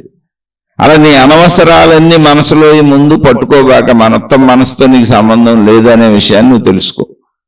నువ్వు పట్టుకోవాలి. మనసు లేకపోతే నువ్వు బతకడమే కుదరదు. ట్రైన్ లేకపోతే అసలు జర్నీనే కుదరదు. నా గమ్యస్థానం వెళ్ళలేను. విమానం లేకపోతే నా గమ్యస్థానం వెళ్ళలేను. బస్సు లేకపోతే నా గమ్యస్థానం వెళ్ళలేను. కారు లేకపోతే నా గమ్యస్థానం వెళ్ళలేను. వాహనాలు లేకపోతే అసలు వెళ్ళటమే కుదరదు. గమ్యస్థానాలు చేరటమే కుదరదు. అలాగే మనసు లేకపోతే జీవించడమే కుదరదు. జీవించడానికి అవసరమైనంత మనసు వాడుకో. జీవించడానికి అవసరమైనంత మనసు ఓ 10% చాలు నీకు. అందులో ఇప్పుడు పరిస్థితులకి ఏంటి అంతే. మిగిలిన అన్ని వదిలేసా, 90% వదిలేసి అది ఉన్న గుర్తు చేస్తుంది. దాని ధర్మాన్ని అది పాటిస్తుంది, మనోధర్మాన్ని అది పాటిస్తుంది. కానీ నువ్వు బుద్ధి ధర్మాన్ని పాటించి శరీరానికి అన్వయించుకు జీవించాలి. అదే విచక్షణా జ్ఞానము. ఆ విచక్షణా జ్ఞానాన్ని మేలుకొలిపి నువ్వు ఎలా జీవించాలని నీకు చెప్పేదే ఆధ్యాత్మిక చదువు, ఆత్మజ్ఞాన చదువు. నువ్వు ఎలా జీవించాలని నీకు చెప్తుంది అది. అదే ఆధ్యాత్మిక చదువు, ఆత్మజ్ఞాన చదువు. అది మతాల్లో అయినంటే, మార్గాల్లో అయినంటే, గురువుల దగ్గర అయినంటే, బయట మామూలు జీవితం అయినంటే, శరీర మనోపరమైన జీవితాలన్నీ కూడా ఇంతే. మనసు వెనకపడి శరీరం పరుగులెత్తుతూ, మనసు శరీరాన్ని ఈడ్చుకుపోతూ, మనిషిని ఈడ్చుకుపోతుంటే నువ్వు రాంగ్ జర్నీలో ఉన్నావు. అంటే ట్రైన్ వెళ్ళిపోయినంత దూరం వెళ్తానంటున్నావు, నీ గమ్యస్థానం ఏంటో నీకే తెలియదు. మళ్ళీ ఆ ట్రైన్ సాయంత్రం బయలుదేరి ఇటు వస్తుంది, ఇటు వెళ్తుంది. విమానం వెళ్ళిపోయినంత దూరం వెళ్తానంటున్నావు, రోడ్లు ఉన్నంత దూరం వెళ్ళిపోతానంటున్నావు, వాహనం ఎన్నంత దూరం వెళ్తానంటున్నావు. దానికి అర్థం ఉందా? పిచ్చోడు అంటారు, పిచ్చిది అంటారు. కాదు, వాహనాలు, రోడ్లు అన్నీ కూడా నువ్వెక్కడికి వెళ్ళాలో అక్కడికి వాడుకోవాలి. అలాగే మతాలు, మార్గాలు, గురువులు, విధానాలు, పద్ధతులు, జ్ఞాన గ్రంథాలు, దేవుళ్ళు, దేవతలు ఇవన్నీ కూడా నువ్వు ఎంత మంచిగా ఉండాలో దానికి వాడుకోవాలి. నీ గమ్యాన్ని ఆ దేవుణ్ణో, ఆ దేవతనో, ఆ ఐక్యతనో, ఆ లీనతనో, లేదా ఆ దేవుడు లోకానికో, లేదా ఆనంద ఆత్మశక్తి ఎరుకను పొందటానికో వాడుకోవాలి. భౌతికంగా నువ్వు మంచిగా జీవించడానికి వాడుకోవాలి. అసలు నీలో చెడే ఉండకూడదు. అది నీ ఎంపిక. కాబట్టి గుర్తు చేసుకోండి, ఈ విషయాన్ని బాగా గుర్తుపెట్టుకోండి. నేను శరీరము, ఇది నిజం. నేను మనస్సు కూడా. కానీ మనస్సు అపరిమితమైనది, అనంతమైనది. అది శక్తి స్వరూపం. చిన్ననాటి నుంచి ఇప్పటి వరకు అన్ని విషయాలు గుర్తుపెట్టుకుంటుంది. అది దానిలో ఉంటాయి. కాబట్టి నాకు అన్ని విషయాలతో పని లేదు. చిన్ననాటి చిన్న విషయాలు అయిపోయినాయి, ఎదుగుదల అన్నీ అయిపోయినాయి. ఇప్పుడు ఏం అవసరం? అవి చాలు నాకు. ఇప్పుడు జీవించడానికి అవసరమైనవి చాలు నాకు. ఇప్పుడు నాకు 57 ఏళ్ళు వచ్చేసినాయి. నాకు ఎప్పుడు 5 ఏళ్ళప్పుడు, 6 ఏళ్ళప్పుడు ఇప్పుడు నాకేం ఉపయోగం? 10 ఏళ్ళప్పుడు ఏం ఉపయోగం? 20 ఏళ్ళప్పుడు ఏం ఉపయోగం? 30 ఏళ్ళప్పుడు ఏం ఉపయోగం? 40 ఏళ్ళప్పుడు ఏం ఉపయోగం? అసలు ఎప్పుడో కింద సంవత్సరం గుర్తు చేసుకొని ఇప్పుడు నాకేం ఉపయోగం? ఇప్పుడు జీవించడానికి ఏం చేయాలి, ఏం కావాలి? అంతవరకు చాలు నాకు. కానీ మొత్తం 57 సంవత్సరాల స్టాక్ మనసులో ఉంది. మొత్తం ప్రపంచంలో నేను చూసిన మొత్తం విషయాలన్నీ స్టాక్ మనసులో ఉంది. అసలు అన్ని నాకు అవసరం లేదు. ఊరినే చూశాను, ఊరినే విన్నాను, అన్ని ఊరికినే చేసిన పనులు బోల్డ్ ఉంటాయి. ఊరికినే మనకు అవసరం లేకపోయినా ఒక షాప్కి వెళ్ళాలనుకున్న మార్కెట్కి వెళ్తున్నాం. మన ఇంటికా నుంచి బయలుదేరితే మార్కెట్కి వెళ్ళే లోపల కొన్ని లక్షలు మనకు కనపడతాయి, వినపడతాయి. వాడన్నిటితో మనకు పని లేదు, కానీ అవన్నీ మనసులో ఉంటాయి. అందుకని పని లేని వాటిని వదిలేయటం నేర్చుకో. మనసు అన్ని గుర్తు పెట్టుకోవాలి కాబట్టి దాని ధర్మాలు అది కరెక్ట్గా చేస్తుంది. గుర్తు చేయాలి కాబట్టి దాని ధర్మాలు అది కరెక్ట్గా చేస్తుంది. కానీ నువ్వు అందులో కొన్నింటిని ఎంపిక చేసుకోవాలి, అక్కడ బుద్ధిని ఉపయోగించుకోవాలి. ఇప్పుడు ఈ 57 సంవత్సరాల వయసులో నాకున్న బాధ్యతల్లో, నాకున్న పరిస్థితుల్లో నాకేం అవసరమో అంత మనసునే వాడుకోవాలి. నేను ఆ మనసులో ఆ విషయాలనే వాడుకోవాలి. మిగిలినట్టుతో నాకు పని లేదు. 57 ఏళ్ల స్టాకు లోపల ఉంది, కానీ నాకు పని లేదు. అది జ్ఞాపకంగా ఉందండి. ఆ విషయం తెలుసుకున్నప్పుడు ఇష్టాలు ఇవన్నీ ఇంకా మనసు కంట్రోల్లోకి వచ్చేస్తుంది. ఆ కంట్రోల్లోకి రాకుండా, బుద్ధిని వాడకుండా గజిబిజిగా ప్రయాణిస్తూ మనసు ఈడ్చుకుపోయినట్టు వెళ్ళిపోతున్న వాళ్ళకి ఇష్టాలు అయిష్టాలు ఉంటాయి. పోగొట్టుకోవడం కుదరదు అసలు. మనసు తెలుసుకొని ఇప్పుడున్న స్థితిలో ఈ శరీరంతో పాటు నేను జీవిస్తున్న కుటుంబంలో నా కుటుంబిక ధర్మాలకి, అలాగే దేశకాల పరిస్థితుల ధర్మాలకి ఎంత అవసరమో అంత ఆలోచనలు తీసుకోవాలి, అంత మనసును తీసుకోవాలి. ఆ విషయాలను మాత్రమే తీసుకోవాలి, మిగిలినన్నీ నాకు అనవసరం. అది తీసుకుంటున్నప్పుడు ఇంక ఇష్టాలు ఏర్పడవు, మనసు మీద కంట్రోల్ వచ్చేస్తుంది. తద్వారా వచ్చే సుఖదుఖాలు కూడా ఉండవు. ఇవన్నీ జాగ్రత్తగా గమనించుకోవాలి, గమనించుకోకపోతే తెలియదు. అలా ఆ గమనికను నేర్పేది అంటే మనం గమనించుకోవటం, మనకు అవసరమైనంత వరకే మనసులోని విషయాలను ఉపయోగించుకోవటం, ప్రస్తుత పరిస్థితులకి ఏ విషయాలు అవసరమో ఆ విషయాలే మనసు నుంచి తీసుకొని శరీరంతో జీవించటం, ఇలా సాగటాన్ని నేర్పేది ఆధ్యాత్మికత. ఇలా జీవించడాన్ని నేర్పేది ఆధ్యాత్మిక చదువు, ఆత్మజ్ఞాన చదువు. అది ఆధ్యాత్మికం అంటే. మతాలు, మార్గాలు, గురువులు, దేవుళ్ళు, ప్రచారాలు, ఆర్భాటాలు అంటే ఇవన్నీ మంచివి కాదని కాదు, అది ఆధ్యాత్మికం కాదు. ఆధ్యాత్మికానికి అవి నీకు సహకరించవచ్చు, నిన్ను నీ లోపలికి పంపడానికి, నిన్ను నువ్వు తెలుసుకునేలా, నిన్ను గమనించుకునేలా, నీలో గమనిక పెరిగి నీ చెడును పోగొట్టుకుంటూ నువ్వు మంచిగా మార్చుకునేలా. అలా బయట ఉన్న మతాలు, మార్గాలు, గురువులు, దేవుళ్ళు, విధానాలు, పద్ధతులు, గ్రంథాలు, ఆచార సాంప్రదాయాలు అన్ని సహకరించవచ్చు. అవి సహకరిస్తున్నాయా, ఆటిల్లో పడి చిక్కుకుపోతున్నామా, ఆ విషయం మీరు తెలుసుకోండి. అది ఎవరికి వాళ్ళకి వ్యక్తిగతం. ఆధ్యాత్మికత వ్యక్తిగతం. మీకే తెలుస్తారు, మీ అంతరంగం మీకే తెలుస్తుంది. అలా మనసుని శరీరానికి సరిపోను వాడుకొని మిగిలిన మనసును వదిలేయటం నేర్చుకోవాలి. అంటే నేను శరీరం అన్నటువంటి సంపూర్ణ ప్రాపంచిక భావనలో చక్కగా ఇమిడిపోయి, నేను శరీరము, ఇది ప్రపంచము, ఇది నా కుటుంబము, ఇక్కడ ఉన్నటువంటి నేను నివసిస్తున్న ప్రాంతంలోని ధర్మములు ఇవి, ఈ ధర్మములను పాటించుకుంటూ సాటి మనుషుల మధ్య సఖ్యతతో ధర్మంగా మంచిగా హాయిగా నా కుటుంబ బాధ్యతలు చేసుకుంటూ నా కుటుంబ సుఖములు పొందుతూ ఆనందంగా జీవిస్తాను. దానికి అవసరమైనంత వరకు మాత్రమే మనసును వాడుకుంటాను. మిగిలిన మనసుతో అసలు నాకు సంబంధం లేదు. ఆ ట్రైన్లో అనేక మంది ఎక్కుతున్నారు, దిగుతున్నారు, ఆ ట్రైన్ అనేక చోట్ల ఆగుతుంది, వెళుతుంది, నాకు సంబంధం లేదు. నేను దిగవలసిన చోట దిగుతాను, నేను కూర్చున్న సీటు నా వరకు నాది. అలా మనసులో ఉన్న అనేకమైన విషయాలతో నాకు సంబంధము లేదు. అలాని మళ్ళీ చెబుతున్నా, మనసు మంచిదే, మనసు చెడ్డది కాదు. అది అన్నింటినీ గుర్తుపెట్టుకుని మనకి గుర్తు చేసే ప్రాసెస్ పని అది మనం చిన్ననాటి నుంచి ఈనాటి వరకు ఉన్న అన్నింటినీ, గ్రహించిన అన్నింటినీ అవసరం ఉన్నా లేకపోయినా గుర్తు చేస్తుంది. ఎందుకని ఏది మనకి శరీరానికి అవసరమో దానికి తెలియదు, ఎందుకంటే దానికి శరీరం లేదు. అది అనంతమైనటువంటి శక్తి, అది సామాన్యమైనది కాదు. మనసు అనంతమైన ఆత్మశక్తే శరీరం వైపుకి వచ్చినప్పుడు, ప్రాపంచిక జ్ఞానాన్ని తనలో ఇముడ్చుకున్నప్పుడు మనసుగా పనిచేస్తుంది. కాబట్టి అది గుర్తు చేయడం దాని ధర్మం. మనసు ధర్మాలను బాగా చేస్తుంది. కానీ మనం మన ధర్మాలను తప్పి మనసు వెనకాల పరుగులు పెట్టేస్తున్నాం. బుద్ధితో కావలసినవి, అవసరమైనవి వాడుకుందాం. అలా వాడుకోవటం మొదలుపెట్టినప్పుడు అసలు ఇష్టముల వలన ఏర్పడేటువంటి సుఖ దుఃఖములు ఉండవు. ఆ భావన రాదు. ఎందుకని నాకు కావలసినవి తీసుకున్నాను, మిగిలిన మనసును వదిలేశాను. చక్కగా నాకు దొరికినవి తిన్నాను, ఇది ఇష్టం అవ్వచ్చు, అది అయిష్టం అవ్వచ్చు. దొరికినవి తిన్నాను, దొరికినవి చేశాను, దొరికిన నాకున్న వసతులు, వనరులు హాయిగా జీవిస్తున్నాను. మనసు యొక్క సంపూర్ణమైనటువంటి స్థితిగతులు తెలిసినప్పుడు, శరీరానికి నేను ఎంత వాడుకోవాలో నాకు అర్థమైనప్పుడు, నా బుద్ధి నన్ను కరెక్ట్గా నడుపుతున్నప్పుడు, నేను బుద్ధితో విచక్షణతో నాకు అవసరమైన విషయాలనే తీసుకొని ధర్మంగా మంచిగా జీవిస్తున్నప్పుడు ఈ ద్వంద్వత్వము అనేది, దుఃఖం అనేది అసలు దరి చేరదు. అది అలా సాగే వాళ్ళకి తెలుస్తుంది. అందుకని మంచిగా జీవించండి, మంచిగా జీవించండి అని చెప్పేది. అలా మంచిగా జీవించి మంచి జీవితం గడపడం కోసమే కుటుంబ వ్యవస్థ ఏర్పాటు చేశారు. కుటుంబ వ్యవస్థకు ముందు మనం అడవిలో జంతువులు ఎలా ఉన్నాయో మనం కూడా అలాగే ఉన్నాం. ఒక పద్ధతి విధానం ఏం లేదు. ఇప్పుడు కూడా జంతువులకు ఉండదు. కానీ మనం ఒక ధార్మిక వ్యవస్థను పెట్టుకున్నాం మన జ్ఞానంతో. ఎందుకని? సుఖంగా బతకాలి, హాయిగా బతకాలి, సంతోషంగా బతకాలి, శాంతిగా బతకాలి, ఘర్షణలు లేకుండా బతకాలి అని. జంతువులు వేటాడి బతుకుతున్నట్టు బతకూడదు అని. అదే ధార్మిక వ్యవస్థ. అది సంతోషం కోసం, హాయి కోసం, శాంతి కోసం. అలా బ్రతకటమే, ఏమి లేదు. అలా బ్రతకాలంటే మొత్తం మనసుతో పని లేదు. శరీరపరమైనటువంటి దానికి ఎంత అవసరమో అంత మనసును వాడుకో, మిగిలిన మనసును వదిలి పట్టుకేలాడుకో. ఇది ఆధ్యాత్మిక చదువు నేర్పుతుంది. దీన్ని ఆధ్యాత్మికత అంటారు. అంటే సంపూర్ణంగా చెడుని వదిలేసి మంచిలో జీవించే ప్రయత్నం. ఇక్కడికి ఇది ఆధ్యాత్మిక చదువు ఎలా ఉంటుంది? ఇప్పుడు ఇందులోనే ఇంకో ప్రశ్న వేశారు ఆయన. జిడ్డు కృష్ణమూర్తి గారు తెలియజేసిన చాయిస్లెస్ అవేర్నెస్ అంటే ఏమిటి? అవేర్నెస్ అంటే ఎరుక, స్పృహ కలిగి ఉండడం, అంటే మేలుకొని ఉన్నాను అని నాకు తెలిసి ఉండడం.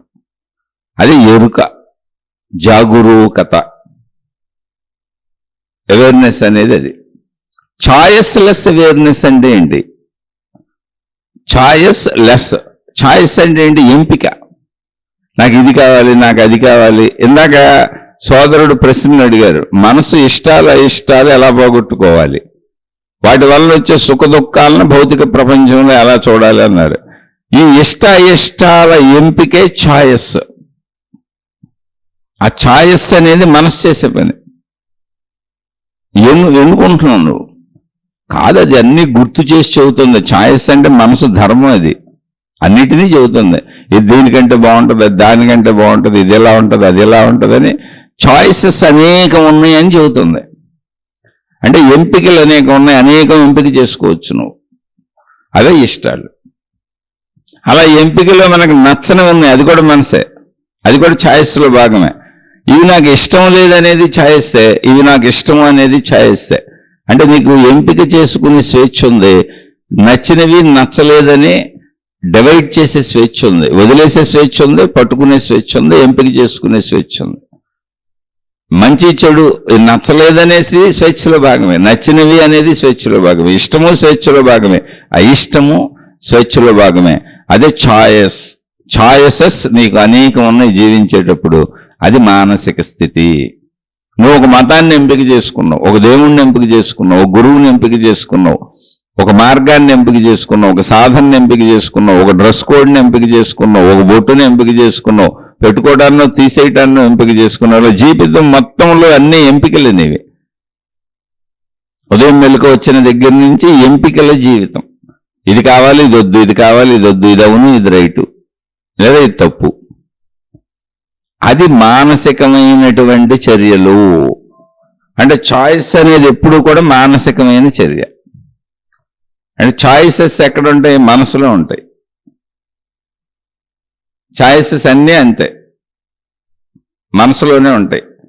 చాయిస్ లెస్ అవేర్నెస్ అంటే ఏంటంటే ఎంపికలు లేనటువంటి ఎరుక. ఇది అదే ఎంపికలు లేవు. ఇప్పుడు విశ్రాంతిగా మనం కూర్చొని అలా కళ్ళు మూసుకోండి. కళ్ళు మూసుకుంటే నేను శరీరం అన్న భావన మనకు తెలుసు. విశ్రాంతిగా శరీర భావాన్ని కాసేపు మర్చిపోయాం అనుకోండి. నేను ఎలా ఉన్నాను, అలా ఉన్నాను అనేది మర్చిపోయాం. అవన్నీ ఎంపికలు, మళ్ళీ చాయిసెస్ అవి. అలాగే మనసు కదులుతుంది, అందులో అనేక విషయాలు కదులుతున్నాయి. అనేకం చాయిసెస్సే. ఇష్టాలు ఉంటాయి, అయిష్టాలు ఉంటాయి, అనుభవించినవి ఉంటాయి. దాన్ని కూడా అలా పెట్టేయండి, పక్కన పెట్టేయండి. విషయాలన్నీ పక్కన పెట్టేయండి. నేను ఈ శరీరం అనే పరిమిత భావనను పక్కన పెట్టేయండి. ఒకసారి లోపల లోతుల్లోకి చూసుకోండి. ఇప్పుడు నేను ఉన్నానా లేదా? శరీరం అన్న భావనగా కాకుండా, మనసులోని విషయాల భావనగా కాకుండా, అన్ని భావనలు వదిలేసి అలా కూర్చుంటే ప్రశాంతంగా నేను అన్నది లోతుల్లో ఎక్కడున్నది? దాని శరీరానికి కలపట్లేదు, మనసుకు కలపట్లేదు. ఉన్నాను అన్న స్థితి. ఎలా ఉన్నాను? శరీరంగా ఉన్నాను లేదా మనసులోని ఆలోచనలు, అది కాదు. జస్ట్ ఉన్నానన్న స్థితి. అదే ఎరుక, అవేర్నెస్. ఆ ఉన్నానన్న స్థితి పైన, ఆ ఉన్నానన్న స్థితిలోంచి మనసు కదులుతుంది, ఆలోచనలు కదిలి అవి శరీరాన్ని తాకి నేను శరీరం అన్న భావాన్ని మనకు కలిగించి అక్కడి నుంచి ఇదంతా ఇంకా అనేకత్వముగా చూపిస్తుంది. అందుకే ఆలోచనల మూలమే మొత్తం. నేను శరీరం అనేది కూడా ఆలోచనేగా, అనేక ఆలోచనలు వస్తానే ఉన్నాయిగా. ఆలోచనలన్నీ పట్టుకొని మూలానికి వెళ్ళిపోండి. ఆలోచించకూడదు, విడివిడి ఆలోచనలు కాదు. అంటే అది అంత ఈజీ కాదు, ఊహాత్మకంగా భావించుకోవడానికి చెబుతున్నా. సాధన చేస్తే కుదురుద్ది. నేనేం చెప్పేది కాదు, రమణ మహర్షి చెప్పారు దీన్ని. నీ ఆలోచనల మూలానికి వెళ్ళిపో, అదే నువ్వని చెప్పారు. అక్కడ ఏముంటుంది, ఆలోచనల మూలంలో ఏముంది అంటే ఆలోచన లేవు, మూల శక్తి ఏదో ఉంది అక్కడ. ఆలోచనగా పైకి లెగిసి వస్తున్నటువంటిది ఆలోచన ఒక శక్తి స్వరూపం, భావం ఒక శక్తి స్వరూపం, ఆలోచనలు శక్తి స్వరూపాలు. అవి ఒక మూలం నుంచి కదిలి వస్తున్నాయి. ఆ మూలంలోకి వెళ్ళిపో, అక్కడ ఆలోచనలు లేవు, ఇంకా మొత్తం ఆలోచనలు అందులో విడిపోయి ఉన్నాయి. ఒక శక్తి ఉంది అక్కడ. ఆలోచనలు లేవు, నేను శరీరం అన్న భావన లేదు. నేను శరీరం అన్న భావన కూడా ఆలోచనే. గాఢ నిద్రాస్థితిలో అక్కడికే వెళ్తాం మనం. కాకపోతే అది నిద్రాస్థితి సృష్టి సహజంగా ఏర్పడింది. అది మెలకువలో మనం సాధన చేసి తెచ్చుకున్నప్పుడు దాని పేరు అవేర్నెస్. అంటే ఉన్నానన్న భావన ఉన్నది, కానీ శరీరములా ఉన్నాను, ఆలోచనలతో కూడి ఉన్నానని భావాలు ఏమి లేవు. అభావస్థితి. అభావస్థితి అదే చాయిస్లెస్ అవేర్నెస్. చాయిస్లతో కూడిన అవేర్నెస్ అయితే మనసు. చాయిస్లెస్ అవేర్నెస్ అయితే ఇక ఎటువంటి మనసు లేనటువంటి స్థితి. మనసు ఏం చెప్పుద్ది, శరీరం నేనేం చెప్పుద్ది, అనేక విషయాలు చెప్పుద్ది అంతే. ఇప్పుడు ఆ కదలికలు లేవు, ఒట్టి స్థితి ఉందంతే అక్కడ. అదే అనంత ఆత్మశక్తి స్థితి, అదే మోక్షము, నిర్వాణము, అదే ఉనికి, ఎగ్జిస్టెన్స్, ఎరుక అని అనేక పేర్లతో మహాత్ములు దాన్ని సూచించారు. దాన్నే జిడ్డు కృష్ణమూర్తి గారు చాయిస్లెస్ అవేర్నెస్ అన్నాడు. నువ్వు ఉండాలి. ఎలా ఉండాలి, నీ ధ్యానం ఎలా ఉండాలి, నీ తపస్సు ఎలా ఉండాలి, నువ్వు ఎలా సాధన చేయాలంటే చాయిస్లెస్ అవేర్నెస్. అంటే చాయిసెస్తో కూడిన అవేర్నెస్ మనసు. అనేక విషయాలు సాగుతూ ఉంటాయి. నేను ఈ శరీరం అనేది చాయిస్ల్లో ఒకటి, ఎంపికల్లో ఒకటి. నేను ఈ శరీరం అనగానే అక్కడికి ఆగదు, ఇంకా 100 వచ్చేస్తాయి. శరీరాన్ని పట్టుకొని మళ్ళీ 1000 లక్షలు వచ్చేస్తాయి. అటువంటి చాయిసెస్ అన్నీ వదిలేసిన చాయిస్ లెస్ అంటే ఎంపికలు లేనటువంటి స్థిరమైనటువంటి అవేర్నెస్, అదే ఉనికి, అదే ఆత్మశక్తి. అలా మెడిటేషన్ చేయాలి, అలా ధ్యానం చేయాలి, అలా సాధన చేయాలి. అంటే మనసు మనోకదలికల్ని, ఛాయిసెస్ని ఆపేయాలి, ప్రశాంతంగా కూర్చోవాలి. చక్కగా అన్ని పనులు ముగించుకొని అన్ని కార్యక్రమాలు చేసేసుకొని ఒక పావు గంట, ఇప్పుడు తినాల్సిన అవసరం లేదు, తాగాల్సిన అవసరం లేదు, కాలకృత్యాలు అవసరం లేదు, ఏ పని లేదు, నేను అసలు ఇప్పుడు ఏ పని చెయ్యను, అలా అన్ని పనులు చేసేసుకొని మనసును ఒక నిశ్చల స్థితికి తెచ్చుకొని ఇప్పుడు నాకు ఏ అవసరత లేదో పావు గంట, అరగంట ఇలా ప్రశాంతంగా కూర్చుంటాను. దాన్ని ధ్యానం అనుకుంటారో తపస్సు అనుకుంటారో మీ ఇష్టం. కానీ చాయిస్లెస్ అవేర్నెస్లో అలా ఉండమని కృష్ణమూర్తి గారు చెప్పారు. దాన్నే ధ్యానం అని కొంతమంది చెబుతున్నారు. అలా ఎవరికి తోచినట్టు వాళ్ళు చెప్పారు. కానీ చాయిస్లెస్ అవేర్నెస్ అంటే అది. అని కృష్ణమూర్తి గారు దేవుడు, మతము అనే పదాలను ఉపయోగించకుండా చెప్పారు. సత్యము అనే పదాన్ని ఉపయోగిస్తూ. మతము, దేవుడు అనే పదాలను ఉపయోగించే వాళ్ళకి కృష్ణమూర్తి గారు చెప్పేది అర్థం కాదు. కృష్ణమూర్తి గారు ఏం చెప్పారంటే, నేను ఎక్కడెక్కడ సత్యము అని ఉపయోగిస్తానో పదాన్ని నా వాక్యాలలో, నా సంభాషణలలో, నా ఉపన్యాసములలో, అక్కడక్కడ మీరు దేవుడు అనే పదం పెట్టుకుంటే మీకు బాగా అర్థమైపోద్ది, ఒకవేళ మీకు అర్థం కాకపోతే. కానీ మీ దేవుడు, మీ మతం మీకు నచ్చినట్టుగా అర్థమవుద్ది, నేను చెప్పినట్టుగా అర్థమవుదు.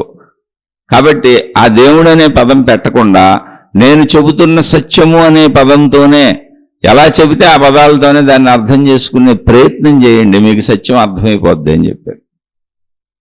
ఎందుకంటే దేవుడు అన్నప్పుడు పరిమితత్వం అయిపోయింది, మతాలు విడిపోయినాయి, మనుషులు విడిపోయారు, జాతులుగా, ఎవరికాళ్ళు ఎవరి మతాల వాళ్ళుగా, ఎవరి దేవుళ్ళాళ్ళుగా విడిపోయారు మనుషులు.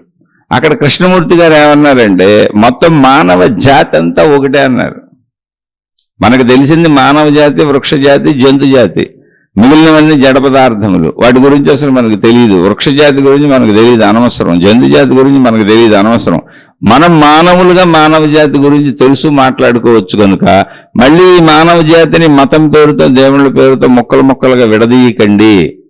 మానవ జాతి మొత్తానికి కలిపి నేను మాట్లాడుతున్నాను, మానవ జాతిగా మాట్లాడుతున్నాను అని చెప్పారు. అందుకని అక్కడ ఆత్మశక్తి, బ్రహ్మము ఇటువంటి పదాలు వాళ్ళ, కానీ ఆ చాయిస్లెస్ అవేర్నెస్సే ఆత్మశక్తి, బ్రహ్మము. ఈ మార్గంలో మనం ఏమనుకుంటున్నామో దాన్నే కృష్ణమూర్తి గారు చాయిస్లెస్ అవేర్నెస్ అని చెప్పారు. చాయిసెస్తో కూడిన అవేర్నెస్ మనసు. చాయిసెస్ తీసేస్తే చాయిస్ లెస్ అవేర్నెస్, ఉనికి, ఎగ్జిస్టెన్స్, ఆత్మశక్తి. దాన్ని కృష్ణమూర్తి గారు ఆత్మశక్తి, బ్రహ్మము అనేటువంటి ఆధ్యాత్మిక పదములు వాడకుండా అవేర్నెస్, ఎగ్జిస్టెన్స్, కాన్షియస్నెస్ ఇటువంటి పదాలతో చెప్పారు. ఇవన్నీ మామూలుగా సహజంగా సైన్స్లో ఉన్నాయి, మామూలుగా ఉన్నాయి. ఇవే మతాన్ని సంబోధించవు, ఏ దేవుడికి చిహ్నాలు కాదు, ఏ మతాలకి సంబంధించిన పదాలు కాదు ఇవి. అవేర్నెస్ అనేది, ఎగ్జిస్టెన్స్ అనేది, కాన్షియస్నెస్ అనేది అవన్నీ ఒకదాన్నే సూచిస్తున్నాయి. అలా మొత్తం మానవాళికి అర్థమయ్యేలా చెప్పబడినటువంటి ఒక పదం అది, ఉనికి. మన ఉనికి, ఉనికి మీద మనసు ఉంది. మనసు శరీరం నేనని చెప్తుంది. ఈ మొత్తానికి మూలంలో ఏముందంటే ఉనికి ఉంది, ఎగ్జిస్టెన్స్ ఉంది. అదే చాయిస్లెస్ అవేర్నెస్, ఎరుక. ఇంకా మీకు ఏమైనా సందేహం ఉంటే మళ్ళీ అడగండి, తప్పకుండా విశ్లేషించుకునే ప్రయత్నం చేద్దాం. ఎవరికైనా సరే ఇలా విని వీటిని ఆచరించుకుంటూ కొంచెం అర్థమవుతుంది, కొద్ది కొద్దిగా ఆచరణ ఏంటి, ఇప్పుడు ఏదో గొప్పవాళ్ళు అయిపోయి తపస్సులు చేసేసి అనంత ఆత్మ సాక్షాత్కారం సాయంత్రానికో రేపుడుకో పొందేద్దామనే భావన కాదు. 40 సంవత్సరాల నుంచి ప్రయత్నిస్తున్నా. నేను ఈ మాటలు మాత్రమే చెప్పగలిగాను, నాకు ఎటువంటి అనుభవం లేదు, నేను సామాన్యుడినే, నేను ఎటువంటి గురువుని కాదు, నేను ఎటువంటి స్వామిని కాదు. పాపం తెలియక చాలామంది గురువు గారని నన్ను సంబోధిస్తూ ఉంటారు. మీ అమాయకత్వానికి నవ్వుకుంటున్నాను అంతే. మీరు 4 మంచి మాటలు చెప్పిన ప్రతి వాళ్ళని గురువులని, మహాత్ములని, స్వాములని సంబోధించడం మీ సంస్కారంలో గొప్పతనం. కానీ నాకు అంతటి అర్హత లేదు, నేను మీలా సామాన్యుడినే. అంటే నాకంటే మీరు మంచివాళ్ళు, గొప్పవాళ్ళు కూడా అయి ఉండొచ్చు, కానీ నేను సామాన్యుడిని. ఈ మాత్రం మాటలు మాట్లాడటానికి, ఈ మాత్రం మీకు మాటలు చెప్పగలిగేంత విషయం అర్థం చేసుకోవడానికి 40 ఏళ్ళు పట్టింది నాకు. కాబట్టి జీవితమే సాధన చివరి వరకు. ఇప్పుడు ఏదో పొందేసి అయిపోయేది కాదు, శరీరం శిథిలమయ్యే వరకు ఇలాగే జీవించాలి. అదొక జీవన్ముక్త స్థితి కలుగుతుంది. ఆ అనుభవం కూడా నాకు అవ్వలేదు. ఆత్మానుభవం కానీ, జీవన్ముక్త స్థితి కానీ, చాయిస్లెస్ అవేర్నెస్ అనుభవం కానీ అనుభవంగా అవ్వలేదు. పదజాలంగా తెలిసింది, పుస్తకాలు చదువుకుంటే, ఉపన్యాసాలు వింటే, వాళ్ళ స్పీచ్లు వింటే, ఇలా చెప్పడానికి అనువుగా తెలిసింది. అంతే తప్ప నాకు స్వీయ అనుభవం అవ్వలేదు, నేను సామాన్యుడినే. అయితే ఎవరికైనా అలా వెళుతూ తెలుసుకుంటూ, అంతే ఏంటంటే ఇవి తెలుసుకోవటం వల్ల మరి మీకు అనుభవం లేదు కదండి, ఉపయోగం ఏంటి అంటే నాలో చెడు మొత్తం పోయింది. నేను చెడ్డ పనులు అసలు చేయను. ఇప్పుడు కేవలం కుదిరితే మంచి చేస్తాను, లేదా మామూలుగా జీవిస్తాను, చెడు మాత్రం చేయను. అలా మార్పు వస్తుంది. అలా మాలో గుణమార్పుకు ప్రయత్నించుకుంటున్నాం, చెడును వదిలి మంచిగా జీవించడానికి ప్రయత్నించుకుంటున్నాం. మాకు అర్థమవుతుంది, వింటుంటే మాలో కొంచెం మంచి మార్పులు కలుగుతున్నాయి అనేటువంటి వాళ్ళు మీరు ఏ సందేహం వచ్చినా అడగండి. ఎన్నిసార్లైనా అడిగినా మళ్ళీ చెప్తాను. ఎందుకంటే ఇది ఒక విశ్లేషణ, నాకు ఉపయోగపడుతుంది, మీకు ఉపయోగపడుతుంది. ఇక ఇది నచ్చని వాళ్ళు, ఇది అర్థం కాని వాళ్ళు, ఇతర అనేక రకాలైన మార్గాలు ఉన్నాయి, వాటిల్లో సాగేవాళ్ళు దయచేసి నన్ను క్షమించి వదిలివేసి మీ మార్గాల్లో మీరు హాయిగా సాగిపోండి. ఎందుకంటే నేను సామాన్యుడినే, నాకే జ్ఞానము లేదు, ఏ అనుభవం లేదు, నేనే చెబుతున్నా. అందుకని ఎవరికి నచ్చిన మార్గాల్లో వాళ్ళు సాగిపోండి. నచ్చిన వాళ్ళు, వినేవాళ్ళు కూడా ఇందులో ఏదైనా మంచి ఉంటే తీసుకోండి, చెడు ఉంటే తీసుకోబాకండి. అందులో కూడా మీకు అర్థమయ్యి ఆచరించదగినదే తీసుకోండి. ఆచరించలేని వాటినన్నింటినీ తీసుకొని మీలో మీరు ఘర్షణ పడిపోబాకండి. ఆచరించలేనప్పుడు ఘర్షణ అయిపోద్ది. అందుకని కొద్ది కొద్దిగా నిదానంగా మనలో చెడును పోగొట్టుకొని మంచిని పెంచుకునే ప్రయత్నం చేసుకుందాం, ఆ వైపు సాగుదాం. అందుకే ఈ ఆధ్యాత్మిక చదువు, ఆత్మజ్ఞాన చదువు శీర్షికలు. ఇదొక ఆధ్యాత్మిక విద్యాలయము. విద్యాలయం అంటే ఇక్కడ ఏదో పెట్టానని కాదు, మొత్తం అసలు ఈ సృష్టి ఆధ్యాత్మిక విద్యాలయము. ఇందులో మనిషిగా పుట్టిన ప్రతివాడు విద్యార్థి, స్త్రీలైన పురుషులైన. మరణము లోపల అంటే పుట్టిన కాడి నుంచి మరణించే లోపల, శరీరం శిథిలమైపోయే లోపల నా సంపూర్ణమైనటువంటి ప్రాణశక్తిని నేను తెలుసుకోవాలి, నా మోక్షాన్ని నేను పొందటం అంటారు దాన్ని. అంటే నా గూర్చిన సంపూర్ణ ఎరుకను నేను పొందాలి. అంటే నేను శక్తిని అని నాకు తెలుస్తుంది, నేను అనంత ఆత్మశక్తిని అన్న ఎరుకను పొందుతాను. అదేం లేనిది కాదు. ఇప్పుడు దేన్ని మనం ప్రాణశక్తి, ప్రాణం ఉందని నేను బతికే ఉన్నానని అనుకుంటున్నామో అదే అనంత ఆత్మశక్తి. నా ప్రాణశక్తిని నేను తెలుసుకుంటే చాలు. ఆ వైపు ఈ ప్రయాణం. ఆలోచించి చూడండి, అర్థమైతే ఆచరించుకోండి. ఆచరిస్తూ, అర్థమయ్యే ఆచరిస్తూ సందేహాలుంటే అడగండి. శుభమస్తు. మీకు మీ కుటుంబ సభ్యులకు మేలు చేకూరుగాక. మరలా మరొక కొత్త శీర్షికతో కలుసుకుందాం.